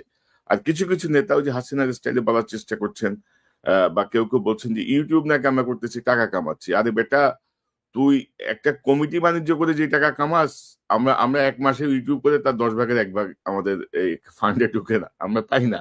বা আমাদের আমি বলি, আমি ইলিয়াস আমাকে ওর দুঃখের কথা বলতেছিল যে ওর কত কত কত টাকা ওর ধার এবং ওর পিছনে কিভাবে ইয়ে গুলা, মানে কনক আমি তো এখানে রিফিউজি হয়ে ঢুকছি, হ্যাঁ, আমার এখানে মাসে আমাকে রিফিউজি ভাতা দিত 380 ইউরো মতো। 380 ইউরো, এবং 380 ইউরোতে তো ইউরোপে তো খাওয়া দাওয়া হয় না, হ্যাঁ, খাওয়া যায় না, খাবারের ইয়ে হয় না। তো আমাকে আমাকে ইয়ে করতে হতো যে আমি কিভাবে 380 ইউরোর মধ্যে খাবার আছে, খাবার ছাড়াও তো আরো কিছু চুল কাটতে হয়, তাই না, আমাকে জামা কাপড় কিনতে হয়, এই জিনিসগুলো তো আছে। তো এই সমস্ত বাদ দিয়ে আমি চেষ্টা করতাম যে 200-250 ইউরোর মধ্যে যেন আমি খেতে পারি। সেটাও কিন্তু সম্ভব হতো না। এবং আমি কি করতাম জানেন, আমি এই যে আমরা যে সবাই জানি যে ডিপার্টমেন্টাল স্টোর গুলোতে, সুপার মার্কেটে নেয়ার এক্সপায়ারি প্রোডাক্ট গুলো খুব কম দামে রাখে আর কি, কম দামে মাংস টাংস সবজি ইত্যাদি রেখে দেয়, একটা স্পেস আছে যেখানে নেয়ার এক্সপায়ারি জিনিসটাকে খুব অল্প দামে আমি ওই জিনিসগুলো কিনে খাইছি আমি রিফিউজি লাইফে। হ্যাঁ, কেউ কোনোদিন জিজ্ঞেস করেনি যে আপনি কিভাবে আছেন, আপনার কিভাবে চলে, আপনি কিভাবে পান, আপনার আপনার আপনি আপনার খাওয়া দাওয়া কিভাবে, আপনি কি খাইছেন আজকে। না, তখন তো দাদা ওনাদের ওই ইনকামটা ছিল না। এখন যে ইনকামটা হয়েছে, যে বলেছেন যে আপনাদের প্রয়োজন হলে চাঁদা তুলে আপনাদেরকে দিবেন, এটা তো ছিল না তখন ওনাদের। আমাদেরকে চাঁদা তোলার যদি ওনার সামর্থ্য থাকে, চাঁদা তুলে উনি শহীদ পরিবারগুলোকে দিক, এখনো তো দিতে হয় আমাকে দিতে হয়। আমি তো কয়েকটা শহীদ পরিবারের দায়িত্ব আসলে নিচ্ছি। কোন চাঁদাটা আমি বুঝতে পারিনি। এটা কি এমনিতেই মানে মানুষের কাছে চেয়ে, নাকি যে চাঁদা নিয়ে মানুষ এখন কথা বলছে বিভিন্ন টেম্পো স্ট্যান্ড কিমি বলে, এগুলোর ওই চাঁদা কিনা, এটা আমাদের জানা না, নেই। উনি তো মির্জা আব্বাস তো প্রথম থেকে চাঁদাবাজ। ওনার যে সম্পদ, আজকে তো ভিডিও করছে, আমি জানি না দেখছো কিনা, ওনার যে হিস্ট্রি, ওনাকে দেখাতে হবে উনি কিভাবে ব্যাংকের মালিক হইছেন। এই জন্য না যে উনি আমাদের বিরুদ্ধে বলছেন, নো, এটা প্রত্যেককেই দেখাতে হবে। মানে নির্বাচন আসুক, প্রত্যেকে নির্বাচনের যারা prominent candidate, respective of Jamaat, BNP, যে দলই হোক না কেন, সেই দলের, এমনকি এনসিপি, ছাত্রদের দল, প্রত্যেককে দেখাতে হবে যে তুমি যে নির্বাচনের খরচটা করছো, তোমার যে সম্পদ, এই সম্পদের উৎসটা কোথায়, এটা দেখাতে হবে। ইলিয়াস, আপনার কাছে শুনি। আর দাদা, আপনি তো আপনার কথা বললেন, আমার বিষয়, আমরা তো ইলিয়াস আর আমি তো কাছাকাছি একই শহরে পাশাপাশি থাকি। মানে স্ট্রাগলটা কিভাবে হয়েছে, কাউকে কখনো কি পাশে পাইছি আমরা? এখন যত বড় বড় মসমস কথা বলতে, কিভাবে আমরা করছি, কিভাবে আমরা মানে এত কিছুর পদ্ধতিতে কাজ করে যাচ্ছি, মানে সেই জায়গাটায় ধন্যবাদ না দিয়ে মুখে মুখে বলছে আহা উহু বলছে, কিন্তু এই যে হ্যাঁ, কোনো সাপোর্ট তো নাই। এখন তো তারা মোটামুটি হুমকির মধ্যে রাখছে আর কি, মানে তারা আমাদেরকে খায় ফেলাবে। তোরা খায় ফেলাবে। এবং সেই সময় বুঝছেন, মানে সেই সময় যদি কেউ দাওয়াত টাওয়াত দিত না, আমি কিন্তু হ্যাংলার মতো খাইতে যেতাম, কারণ ওই যে একবেলা খাবারের খরচ আমার কমবে। হ্যাঁ, অনেকের ইয়েতে যেতাম, যে যেই খাবারের দাওয়াত দিত আমি যেতাম, যে খাইতাম। আর দাদা, আমি তো মানে ইলিয়াস যে খুব ভালোভাবে জানে, আমি তো আমেরিকা যে আসতেছি, আমি এসে ইলিয়াসের এখানে উঠছি। মানে ইলিয়াস আমার 3 মাস আগে মাত্র আসছে। মাত্র $1000 পকেটে নিয়ে আমি এই বিদেশে চলে আসছি, কারণ আমার যা জমাজাতি যা ছিল সব তো আমার মামলা মোকদ্দমা সবকিছুর পিছনে গেছে। এবং আমার এই 9 বছরে আমেরিকার লাইফে আমার এখন পর্যন্ত যে লোন, মানে এগুলো কিভাবে শোধ করবো, এগুলো মাঝে মাঝে যখন চিন্তা করি আমি খুব অস্থির হয়ে উঠি। আচ্ছা, যাই হোক, এগুলা ব্যক্তিগত বিষয়, এগুলো না বলি।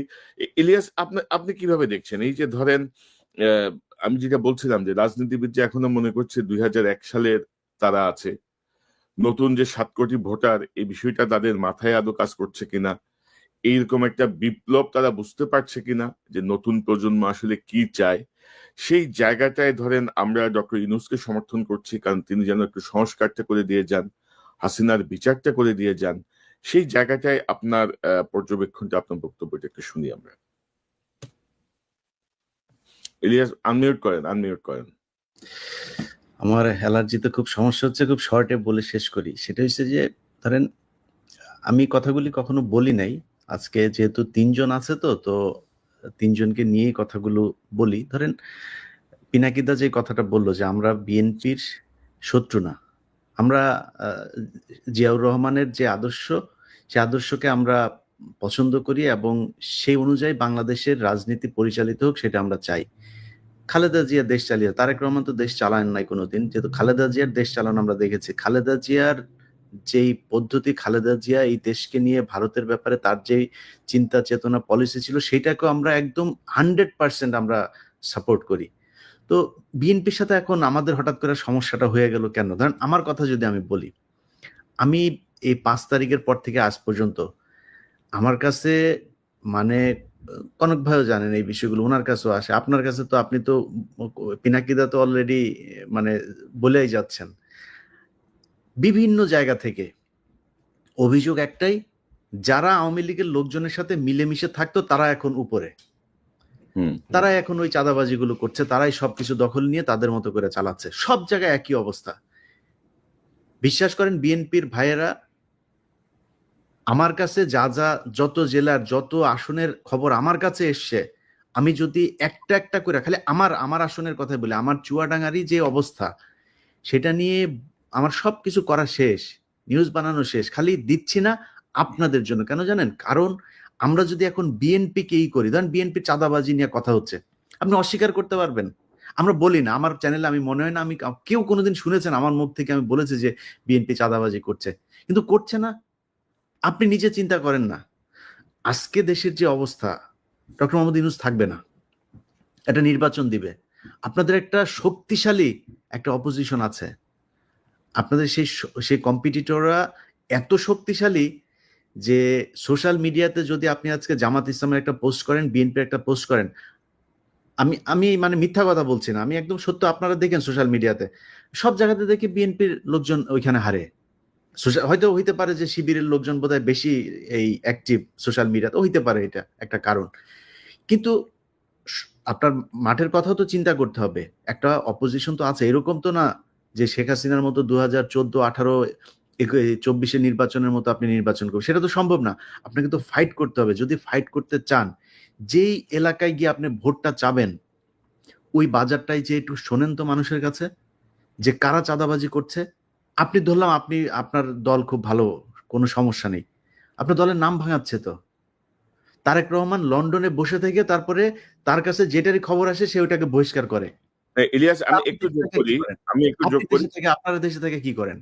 ইলিয়াস, আমি একটু যোগ করি, গত 8 মাসে প্রায় 1700 নেতাকে বহিষ্কার করেছে বিএনপি। কিন্তু হ্যাঁ, বিভিন্ন জায়গা থেকে অভিযোগ আছে যে ভাই অনেকেই করছে যাদের কোনো পদ নাই, যাদেরকে বহিষ্কারের কোনো সুযোগ নেই। এবং মানে তারা আওয়ামী যেগুলো লীগ, আওয়ামী লীগ করতো, তারা আগে আওয়ামী লীগের সাথে ছিল, সেই মানুষগুলোকে করছেন। এখন এই যে জিনিসগুলো হচ্ছে, এটা তো আপনার দলের সমস্যা হচ্ছে। আমরা তো চাই যে বিএনপি ক্ষমতায় আসুক, কারণ হচ্ছে বাংলাদেশের ভারতের ব্যাপারে বিএনপির যে অবস্থান, আমাদের অবস্থান সেম। আমরা তো চাই আপনারা আসেন, কিন্তু আপনারা যদি নাকি দেশের ভেতরে আপনাদের এই ইমেজ তৈরি করেন, তাহলে তো আপনাদের সমস্যা হবে, আপনাদের সমস্যা হলে আমাদের সমস্যা হবে। যে যেইভাবেই বলেন, ডক্টর ইউনূসের অনেক বিষয়ে আমার এই মন্ত্রিসভা, ওনার যে উপদেষ্টা পরিষদ, আমি ফারুকি, তারপরে হচ্ছে গিয়ে আসিফ নজরুল, এদের কিনা আমার একদম চরম আপত্তি আছে। আমাদের অনেকের, সারা দেশের মানুষের আছে আপত্তি, আমরা ওইখানে তাদের নিয়ে সমালোচনা করি। কিন্তু দেখেন এই যে আজকে যে আলোচনা, এই আলোচনার ভিতরে আমরা ডক্টর মোহাম্মদ ইউনূসের ব্যাপারে একটা বাজে কথা বলেছি? তার যে আমরা ফেসবুকে পোস্ট করেছে, চীনে গিয়ে তার যে সফলতা, থাইল্যান্ডে গিয়ে তার যে সফলতা, দেশে যে সফলতা দেখাচ্ছেন, রিজার্ভ নিয়ে, ঈদ নিয়ে, মনে হয় আজকে জীবনের প্রথম পুলিশ নিয়ে ভালো একটা রিপোর্ট করেছে, আমি কালকে আমার এখানে পোস্ট করেছি। কেন করলাম? এই সরকারকে আমরা চাই হাসিনা ছাড়া একটা অবস্থা বাংলাদেশে বিরাজ করুক। এখন আপনারা যদি মনে করেন, আপনাদের বিএনপির দেখেন কথাবার্তাগুলো দেখেন, আমরা ভারতের সাথে সমস্যা চাই না, আমরা আওয়ামী লীগের এই চাই না, আওয়ামী লীগ নিষিদ্ধ হোক চাই না। এটা নিষিদ্ধ হওয়া, আওয়ামী লীগের বিএনপির এবার এমপি হবে, এরকম লোকজনও টকশোতে যায় বলছে। উনারা কারা আওয়ামী লীগকে নিষিদ্ধ করা? মনে হচ্ছে উনি আওয়ামী লীগের একজন লোক। আপনাদের কথা তো জনগণের বিরুদ্ধে যাচ্ছে। আমি তো ফারজানা রূপা না, আমি তো শাবান মাহমুদ না, আমি ইকবাল সুবানো না। সো আপনি মনে করেন না আপনার কথাবার্তা জনগণের বিরুদ্ধে যাবে, আর আমার যে সম্মানটুকু আমি অর্জন করেছি সেটা আপনার কারণে ন্যাংটা হয়ে তারপরে আপনার দলের পক্ষে কথা বলতে হবে, এটা আমি বলবো না, কখনোই বলবো না। আপনার বিরুদ্ধে বলছি না একটা কারণে, সেটা হচ্ছে যে আমরা চাই যে বিএনপি চুরি বাটপারি যাই করুক, ভারতের ব্যাপারে তাদের একটা অবস্থা, এবং তারেক রহমান যদি দেশে ফিরে যায় এই চিত্রটা পরিবর্তন হবে, ওই কারণে বলছি না, অন্য কোনো কারণ না। আপনাদের এই কেন্দ্রীয় নেতাদের অনেক ন্যাংটা করে দিতে পারি, খালি করি না ওই কারণে। তো আমাদের বিষয়টা বুঝতে হবে। আর পিনাকিদা আজকে একটা পোস্ট করেছে, সেই পোস্টার কথা বলি। ভারতের এইবার যেই 100টা এই যে ইন্ডিয়া অ্যালায়েন্স যেটা ছিল, এই কি বলে, কংগ্রেসের নেতৃত্বে যেটা ছিল, তাদের এই আমি মনে করি এই আসনের 50টা এনে দিয়েছে, ধ্রুব রাঠে এনে দিয়েছে। তো সোশ্যাল মিডিয়া কিন্তু ওয়ার্ক করে এখন, ইট ম্যাটার্স।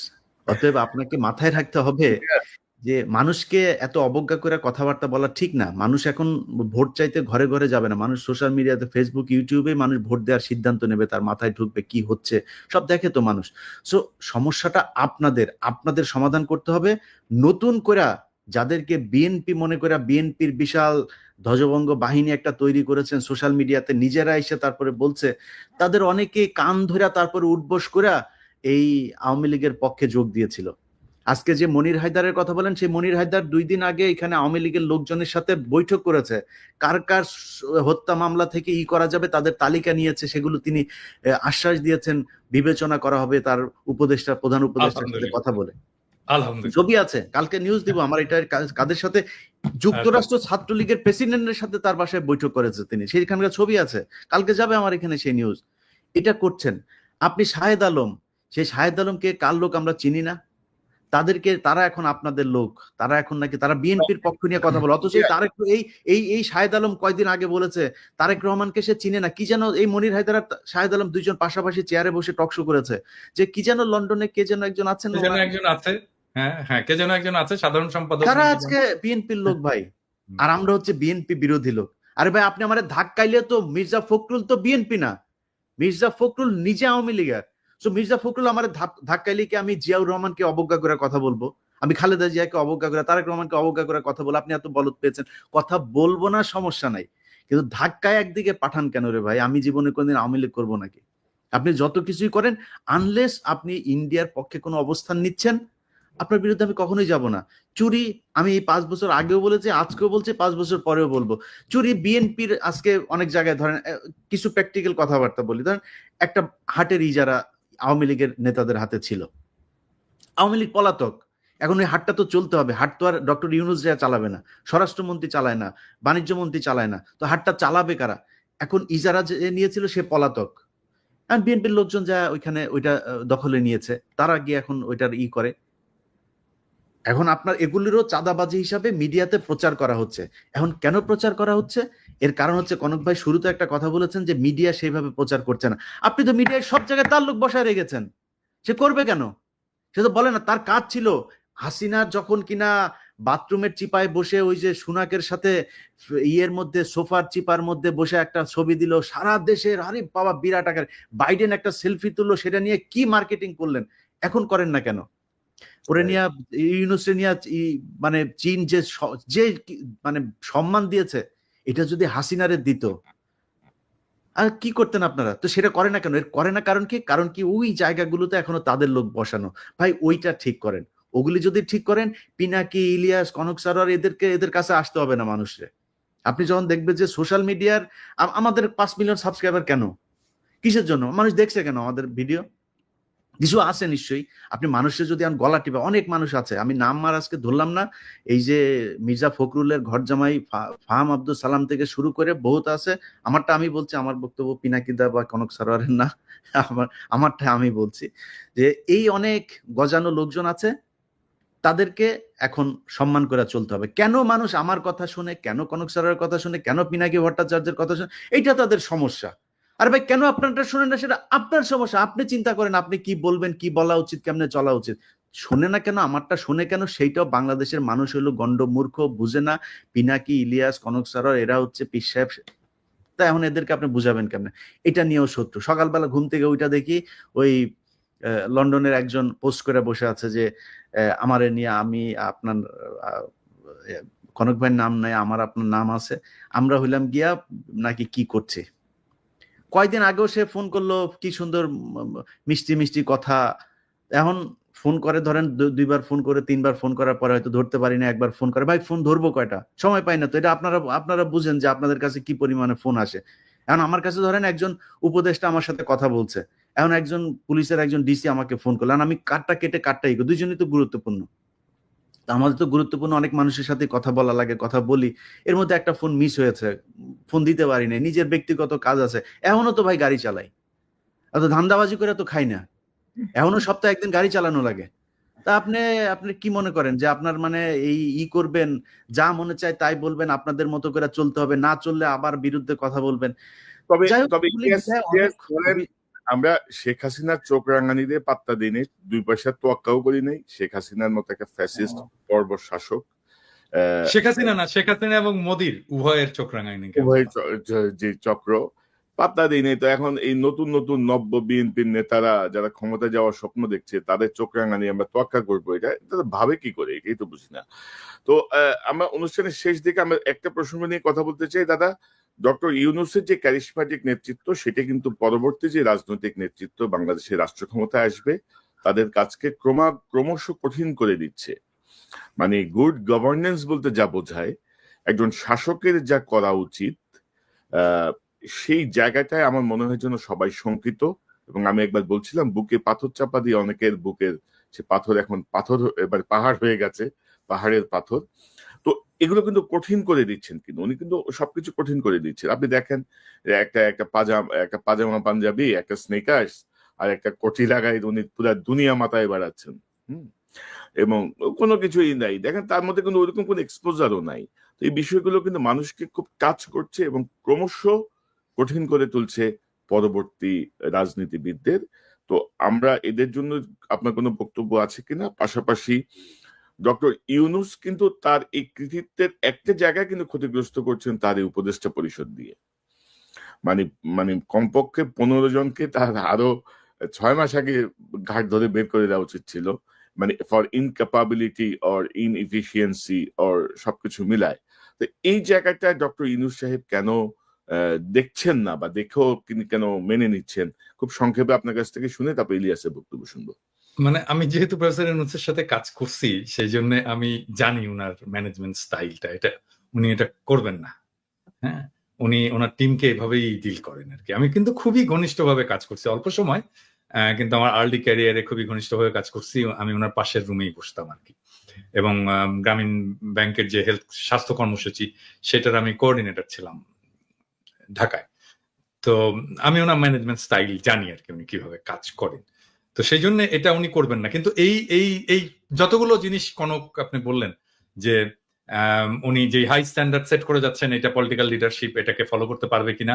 নাম্বার 2 হচ্ছে যে উপদেষ্টা মন্ডলীর কিছু উপদেষ্টার অপদার্থতা, এটাকে উনি কিভাবে ম্যানেজ করবেন, এর সবকিছুর একটা সলিউশন আমি কিন্তু দিয়েছিলাম। আমি জানি না এটা বেশি আমি দিয়েছিলাম জন্যই বোধহয় বেশি মানুষ এটা নিয়ে আলোচনা করেনি। সেটা হচ্ছে ট্রানজিশনাল গভর্নমেন্ট, যে ট্রানজিশনাল গভর্নমেন্টে সব রাজনৈতিক দলের প্রতিনিধিত্ব থাকবে এবং এই উপদেষ্টা পরিষদে বেস্ট পারফর্মিং উপদেষ্টারা থাকবেন। আর রাজনৈতিক দলগুলো থেকে বিভিন্নভাবে বিএনপি হোক, জামাত হোক, এমনকি সেটা এনসিপি হোক, তারপর এবি পার্টি হোক, এমনকি নূরের দল, বাম, যারাই হোক, সবাইকে মিলে একটা নতুন মন্ত্রিসভা তৈরি করা এবং যেই ইয়েতে উপদেষ্টা পরিষদে তারেক রহমানের অন্তর্ভুক্তি উপপ্রধান উপদেষ্টা করে। এই ট্রানজিশনাল গভর্নমেন্টের ফর্মুলাটা যদি সবাই গ্রহণ করত, তাহলে আমাদের কিন্তু অনেক সমস্যার সমাধান হয়ে যেত। মানে ধরেন তখন তারেক রহমান প্রস্তুত হয়ে যেত, তার যে সিলসিলা, প্রফেসর ইউনূসের যে সিলসিলা, সেইটার সিলসিলাটা তারেক রহমান পরে বহন করতে পারতেন। ট্রেন্ড হতেন প্রফেসর ইউনূস কিভাবে রাষ্ট্র চালাচ্ছেন, কার সাথে কার কি সম্পর্ক, সেই সম্পর্কটাকে উনি ট্রান্সফার করে দিয়ে যেতে পারতেন তারেক রহমানের কাছে। এবং তারেক রহমানের ইমেজের যদি কোনো সমস্যা আছে, কিছু প্রবলেম তো আছে, ইমেজের প্রবলেম আছে, যেটা তৈরি হোক অথবা সত্য হোক, সেই ইমেজটা ক্লিন আপ হয়ে যেত এই সময়ের মধ্যে। ওনার নেতৃত্বের গুণাবলী বিকশিত হতো এবং আমি অপদার্থ উপদেষ্টাদেরকে বের করে দিতে পারতাম। বিএনপিরও যারা মন্ত্রী হতে চায়, যারা ক্ষমতায় আসতে চায়, তারাও ক্ষমতার স্টেক পেলো, ভাগ পেলো। তারা ক্ষমতায় এসে তাদের কাজ দেখাতে পারলো যে তারা কেমন ইয়ে করবে। আবার আরেক দিক থেকে দায়টা কিন্তু পুরোপুরি প্রফেসর ইউনূসের, বিএনপিকে নিতে হচ্ছে না। কিন্তু যদি এটা ফেলও করে তাহলে দায়টা প্রফেসর ইউনূসেরই থাকে। এইভাবে এই পুরো প্রবলেমটাকে সলভ করা যায়।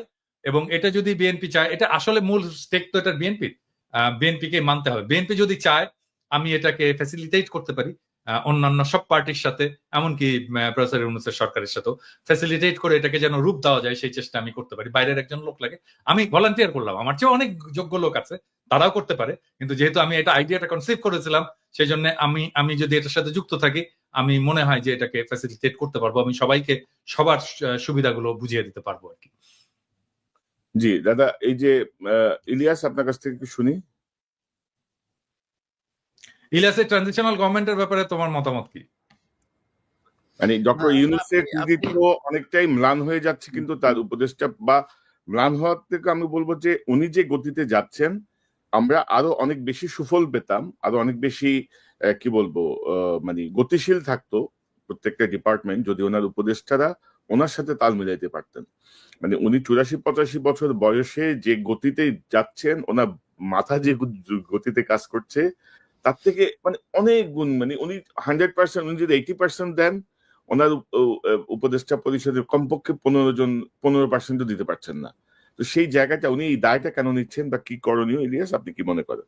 না উনার ধরেন যেটা আপনি গতির কথা যেটা বলছেন সেই গতির চাইতেও সবচেয়ে বড় জিনিস হলো আমার মনে হয় কি যে এই ডক্টর ইউনূসের কিছু কিছু জায়গায় উনি আসলে আমার আমার ধারণা যে উনিও তো বয়স হয়েছে, আন্তর্জাতিক বিষয়গুলো দেখতে গিয়ে, অর্থনৈতিক এই বিষয়গুলো দেখতে গিয়ে উনি দেশের অভ্যন্তরীণ, বিশেষ করে যেমন স্বরাষ্ট্র মন্ত্রণালয়, আইন মন্ত্রণালয়, এইসব মন্ত্রণালয়গুলোর ব্যাপারে ওনার মনে হয় মানে সময় দেওয়ার সুযোগ কম। আমি আমি মনে করি যে ওনার আশেপাশে এই যে প্রথম আলো ডেইলি স্টারের যেই যেই যেই বলয় আসিফ নজরুলের যেই প্যারালাল আর একটা গভর্নমেন্ট আসিফ নজরুল তৈরি করেছে, এই জায়গাটা দেখেন আমরা অনেক সমালোচনা করি দেশের মানুষের, আমি আজ পর্যন্ত কাউকে দেখি নাই যে এর সমালোচনা ওর সময়, কিন্তু কিন্তু ডক্টর মোহাম্মদ ইউনূসের সমালোচনা কেউ করে না। তো আমি শুধু ছোট করে এতটুকুই বলবো যে ডক্টর মোহাম্মদ ইউনূসের উচিত যে উনার এই জায়গাগুলো ঠিক করা। উনার এই শেষ বয়সে এসে নিশ্চয়ই উনি ব্যর্থ হতে চান না। উনি যদি ব্যর্থ হতে না চান, এই জায়গাগুলো ঠিক করা দরকার, যাতে এই প্যারালাল গভর্নমেন্ট তৈরি করে যারা আওয়ামী লীগ এবং ভারতের, কারণ কালকে একটা কথা শুনলাম যে এই যে মামলাটা বাংলাদেশে চলছে আন্তর্জাতিক অপরাধ ট্রাইব্যুনালে, এই সেম মামলাটা আমাদের আপনার ইয়েতেও করার সুযোগ আছে, আন্তর্জাতিক ইয়েতে আদালতে। তো ওইখানে করার জন্য আসিফ নজরুল দিচ্ছে না, পারমিশন দিচ্ছে না। তিনি কারণ হিসাবে বলেছেন যে এটা নাকি ওইখানে গেলে আমাদের দেশের অভ্যন্তরীণ এই তদন্তগুলোতে সমস্যা হবে, এখানে শাস্তি দিতে সমস্যা হবে। ওইটাতে হইলে আমাদের এখানে সমস্যা কি? আন্তর্জাতিকভাবে যদি নাকি শেখ হাসিনাকে কোনোভাবে পানিশমেন্ট দেওয়া যায় বা বিচার করা যায়, সেটা তো আরো ভালো আমাদের জন্য। তারপরে কয়েকদিন আগে আপনি দেখেছেন যে এই যে সিলভিয়া থেকে শুরু করে আইন মন্ত্রণালয়টা তার নিজের ব্যক্তিগত সহকারী, এটা নিয়ে প্রতিদিনই বলি যে এই শামসুদ্দিন মাসুম, সে ছিল হইলো এবিএম খায়রুল হকের পার্সোনাল সেক্রেটারি, তাকে সে তার কাছে এনে বসিয়ে রেখেছে এবং আইন মন্ত্রণালয়ে শুনুক। আইন মন্ত্রণালয়ে আসিফ নজরুল একদিন ডেকে গোপনে ওইখানকার কয়েকজন বিচারক টিচারক এদের, তারপরে এই সচিব এদেরকে ডাকুক, ডেকে জিজ্ঞেস করুক কি অবস্থা। অনেক জায়গায় আছে একই লোকজন। তো এদেরকে যদি সরানো যায় আমার মনে হয় আরো বেশি ভালো হইতো, মানুষ আরো স্বস্তি পেত। এই তো আর কি। আর আমি শুধু বিএনপির ইলিয়াস, ব্যাপারে সবচেয়ে যে বিষয়টা বলবো যে বিএনপির উচিত হবে যে সোশ্যাল মিডিয়াতে যেসব জিনিসগুলো এখন যাচ্ছে, যে মানুষ যেসব সমালোচনাগুলো করে, এইসব সমালোচনাগুলোর ব্যাপারে তারা আমার মনে হয় আরো বেশি সিরিয়াস হবে যে কোথায় কি হচ্ছে, আসলে কি সমস্যাটা হচ্ছে কিনা। কারণ সামনে তারেক রহমান কিন্তু বারবার একটা কথা বলেন যে সামনে নির্বাচনটা অনেক কঠিন নির্বাচন হবে বিএনপির জন্য। সো সেই কঠিন নির্বাচনটা তাদের যদি উতরাতে হয়, তাহলে অবশ্যই তাদেরকে তাদের যে অপোজিশন সেটাকে খুব স্ট্রং মনে করতে হবে। এটা মনে না করে যদি নির্বাচনে যায়, আমার মনে হয় 1991 সালের নির্বাচনে যেমন শেখ হাসিনা মন্ত্রিসভা গঠন করে ফেলেছিল, খালেদা জিয়া পরে প্রধানমন্ত্রী হন, আমার মনে হয় সেই পরিস্থিতি হয়ে যেতে পারে। তবে ইলিয়াস, আমার পর্যবেক্ষণ হচ্ছে জনাব তারেক রহমান তার যে বক্তব্যগুলো দিচ্ছেন, এগুলো তার বাংলাদেশের নেতারা ঠিক ধরতে পারছেন না অথবা বুঝতে পারছেন না, এটা ডেপটা বুঝতে পারছেন না, এটা মেসেজটা ধরে কাজ করতে পারছেন। ধরেন একটা দলের প্রধানকে কিন্তু একটা ডিপ্লোম্যাটিক অবস্থানে সবসময় থাকতে হয়। মানে আমি আপনি যেভাবে কথা বলি, ধরেন আজকে যদি আপনি কোনো একটা দায়িত্বে যান, আপনি এভাবে কথা বলতে পারবেন না। পিনাকিদা একটা দায়িত্বে গেলে এভাবে কথা বলতে পারবে না। আমরা এখন অনেক স্ট্রেইট কথা বলি, কিন্তু একটা দায়িত্বে যখন সেজন্য আপনি তো যেতে চাই না, হ্যাঁ, সেজন্য তো যেতে চাই না। তখন আপনাকে একটা ডিপ্লোম্যাটিক অবস্থান নিতে হবে। এবং আপনি যেটি বলছিলেন, শুধু আসিফ নজরুলের পিএস না, প্রধান বিচারপতি যিনি পিএস, তারা মানে তিন বন্ধু মিলে এখন সুপ্রিম কোর্ট এবং আইন মন্ত্রণালয় চালাচ্ছে।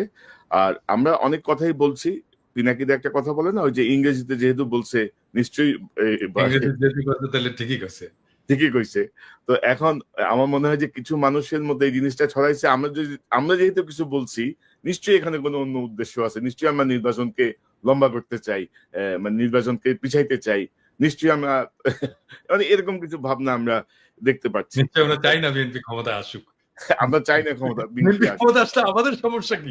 আমাদের তো কোনো সমস্যা নাই। এটাই তাই না? ব্যাপার। আমরা তো আমরা বসে কেন আছি যে চাইবো না? বিএনপি ক্ষমতায় আসলে আমরা দেশে যাব। আমরা তো অদ্ভুত একটা সময় পার করতেছি এবং এগুলো বিএনপির লোকজন। আর ধরেন একটা খবর দিতে চাই দাদা, যেটা মির্জা আব্বাসের যে আস্থাশীল যেই আপনার বাংলাদেশের যে মিডিয়া যাদের জবাবদিহিতে আছে, তাদের তো অনেক নিউজ এখন পর্যন্ত দেয় না। তো জাস্ট দর্শকদেরকে বলি, একটু পরে আমি হয়তো আমার ফেসবুকে বিস্তারিত দিব। গতকাল 5 জন সেনা কর্মকর্তাকে মানে সেনা হেফাজতে নেওয়া হয়েছে, অ্যারেস্ট করা হয়েছে। যে যাদের কথা আমরা বারবার বলছিলাম, তার মধ্যে আছেন ব্রিগেডিয়ার ইমরান হামিদ, তৎকালীন 46 ব্রিগেডিয়ার কমান্ডার। আছেন মানে তৎকালীন মানে হচ্ছে জুলাই আগস্ট ওই সময়টায় কর্নেল আব্দুল্লাহ আল মোমেন, তিনি অতিরিক্ত মহাপরিচালক র্যাব, এডিজি তৎকালীন র্যাবের। লেফটেন্যান্ট কর্নেল মোহাম্মদ রিদওয়ানুল ইসলাম, মানে বিজিবির সিও, যিনি গুলি করেছেন প্রকাশ্যে, গুলি করলো, হ্যাঁ। গুলি করছে সেই CO. Major Mohammad Noman Al Faruk, 23 east Bengal regiment, যে গুলি করেছিল মোহাম্মদপুরে মোহাম্মদপুরে হ্যাঁ। যে গুলি করছে। এই 5 তারিখেও সে গোলাগুলি করেছে। গোলাগুলি করছে। এই 5 জনকে আসলে আপনার সেনা হেফাজতে নেওয়া হয়েছে। তবে সেনা হেফাজতে এই বেসামরিক হত্যাকাণ্ড বা এইসব ঘটনার বিচারের কোনো বিধান আছে বলে আমি জানি না। পিনাকি দেয় নিয়ে বিস্তারিত কাজ করেছে না, আমাদের হচ্ছে যে এরা যেন পালিয়ে যেতে না পারে, এটা যেন কোনোভাবে পালিয়ে যেতে না পারে। এটা পালিয়ে গেলে এটা ওয়াকারের দায়িত্ব, ওয়াকারকে এটার জবাবদিহিতা করতে হবে। অনেকে এই বিষয়টা নিয়ে আশঙ্কা প্রকাশ করে মেসেজ দিয়েছেন যে আপনারা একটু কিছু জায়গায় একটু বলেন যেন এরা পালাতে না পারে, কারণ ইতিমধ্যে অনেকেই পালিয়ে গেছে, অনেকে পালিয়ে যেতে দেয়া হয়েছে। তো দাদা, আর দুটা প্রসঙ্গ জাস্ট উল্লেখ করে আমি অনুষ্ঠান শেষ করব। এই বিষয়টা নিয়ে আমরা নিকট সময়ে আরেকবার সরকারের বিবেচনা করা উচিত। পাশাপাশি দাদা, আমি এবং ইলিয়াস আপনাদের দুজনকে অনুরোধ করব, আমি সাম্প্রতিক সময়ে নতুন একটি ক্যাম্পেইন করার চেষ্টা করছি। সেই ক্যাম্পেইনটা আমি যদি আপনাদেরকে একটু দেখাই, আমার মনে হয় যে আমাদের দর্শকরা ইতিমধ্যে অনেকেই রেসপন্স করেছেন আমার ফেসবুকে, এবং আমি আশা করছি যে এই রেসপন্সের পরিমাণ আরো বাড়বে। আমি যদি একটু দেখাই, একটু যদি দর্শক দেন, আমি গত 4 এপ্রিল এই ঘোষণাটা দিয়েছি যে বাংলাদেশের 300 নির্বাচনী আসনে পতিত পলাতক আওয়ামী লীগের নেতাকর্মী, সমর্থক, যে কোনো পর্যায়ে সুবিধাভোগী ব্যবসায়ী, আমলা, পুলিশ, সেনা কর্মকর্তা, শিক্ষক এবং অন্যান্য কেউ যদি অন্য কোনো রাজনৈতিক দলে যোগ দিয়ে বা নেতার আশীর্বাদ নিয়ে নির্বাচনে অংশ নেওয়ার মহড়া শুরু করে অথবা স্বতন্ত্র প্রার্থী হওয়ার চেষ্টা করে, তাহলে অনুগ্রহ করে কনকসারোয়ার@gmail-এ বিস্তারিত তথ্য প্রমাণ সহ জানান। জুলাই বিপ্লবের পর অতীতের রাজনৈতিক ধারা বা টাকাওয়ালাদের পুনর্বাসন করা বা সব সরকারের আমলে সুবিধাভোগী ধারার অবসান হতে হবে। পাশাপাশি একবার এমপি ছিলেন এমন ব্যক্তির স্ত্রী, পুত্র, কন্যা, ভাই, বোন, শালা, দুলাভাই ছাড়া আর কেউ নির্বাচনের যোগ্যতা রাখেন না, এমন ধারারও অবসান চাই। পেনে আপনারাও যোগ দেবেন, কারণ আমরা জুলাই বিপ্লবকে অর্থবহ করতে হলে এই জাতীয় সুবিধাভোগী এবং ধারার অবসান করতে হবে। আপনাদের 30 সেকেন্ড শেষ মন্তব্য নিয়ে আমরা অনুষ্ঠান শেষ করব। সবাইকে ভালোবাসা, আর আমার কিছু নাই। ইলিয়াস?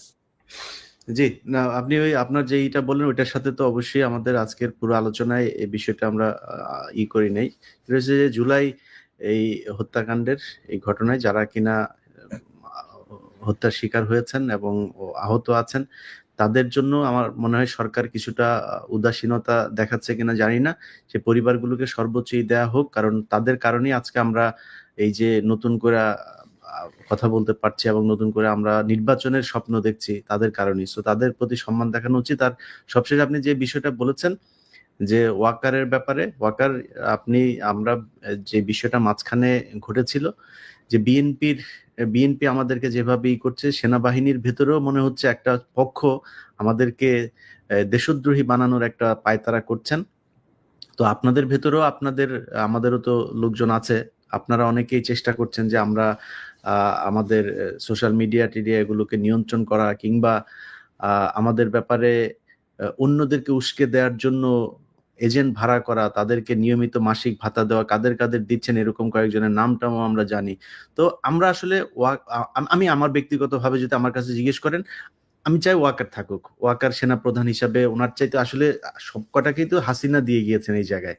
এই জেনারেল যা আছেন, আপনি ওয়াকারের পরে যার কাছে যাবেন সে যে কি হবে সেটাও তো জানি না। সো আমরা চাই, যেহেতু 5 তারিখের একটা আহ, একটা একটা একটা কি বলবো যে এটার জন্য ক্রেডিট দিতেই হয়, সেটা তিনি ইচ্ছাই দেখ আর অনিচ্ছাই দেখ, সেই বিতর্কেই যেতে চাই না।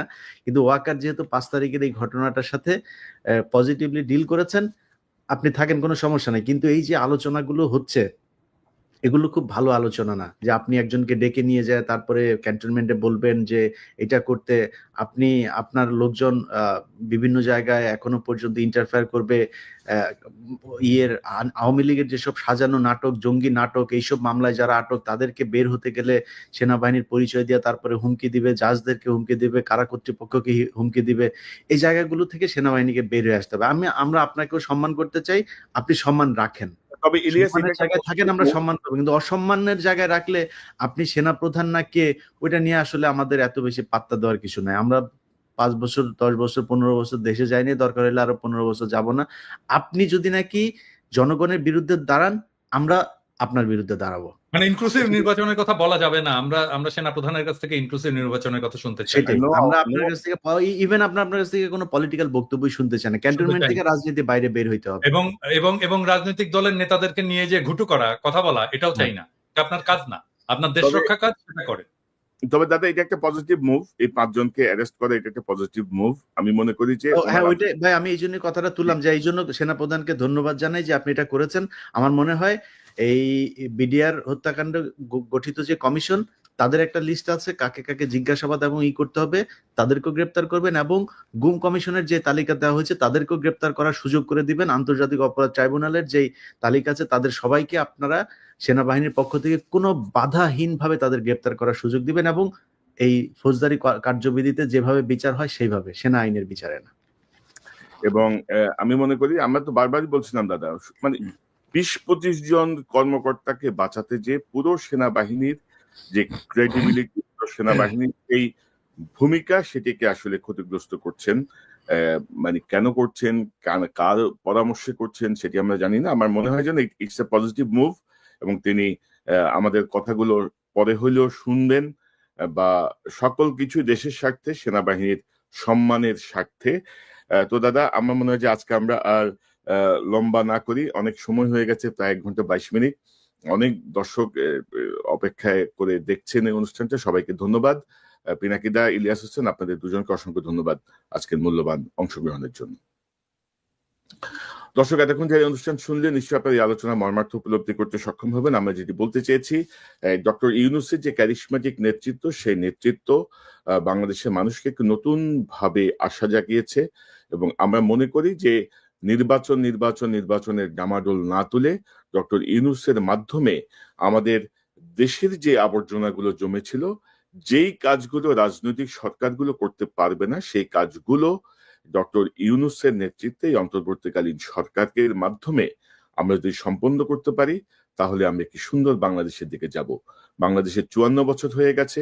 সেই 54 বছর ধরে গণতন্ত্রের অভিযাত্রা, দুর্নীতির বিরুদ্ধে সংগ্রাম, এই সংগ্রাম, ওই সংগ্রাম, ক্রমাগত আমরা এগুলো করে গেছি। তো এগুলো থেকে আমার মনে হয় যে বের হয়ে আসার একটি সুযোগ সৃষ্টি হয়েছে।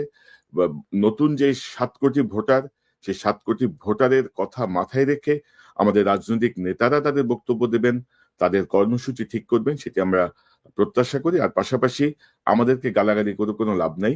ইউটিউব থেকে যে টাকা আমাদের আসে ভিউয়ারশিপ থেকে, তার অর্ধেকের বেশি খরচ হয়ে যায় আমাদের পেইড সফটওয়্যারে। আর আমাদের যারা আমাদেরকে ইঙ্গিত করে বিভিন্ন দলের বিভিন্ন নেতার যারা কথা বলছেন, তাদের একটা কমিটি বাণিজ্যের 10 ভাগের 1 ভাগ টাকাও আমরা ইউটিউব থেকে পাই না। এই কথাটি আবারও মনে করিয়ে দিলাম। আমরা বাংলাদেশের পক্ষে কাজ করছি। আমরা বাংলাদেশকে একটি পর্যায়ে নিয়ে যেতে চাই, কোনো দলের পক্ষে কাজ করছি না। হাসিনা হুমকি দিয়ে কিছু করতে পারেনি, হাসিনা জেলে পাঠিয়ে পারিবারিকভাবে নির্যাতন করে কিছু করতে পারে নাই। আর এখন তো সেই স্বপ্ন অনেক দূরাগত। সো যারা যেই জায়গায় আছেন, ভুল বোঝাবুঝির কোনো অবকাশ নাই।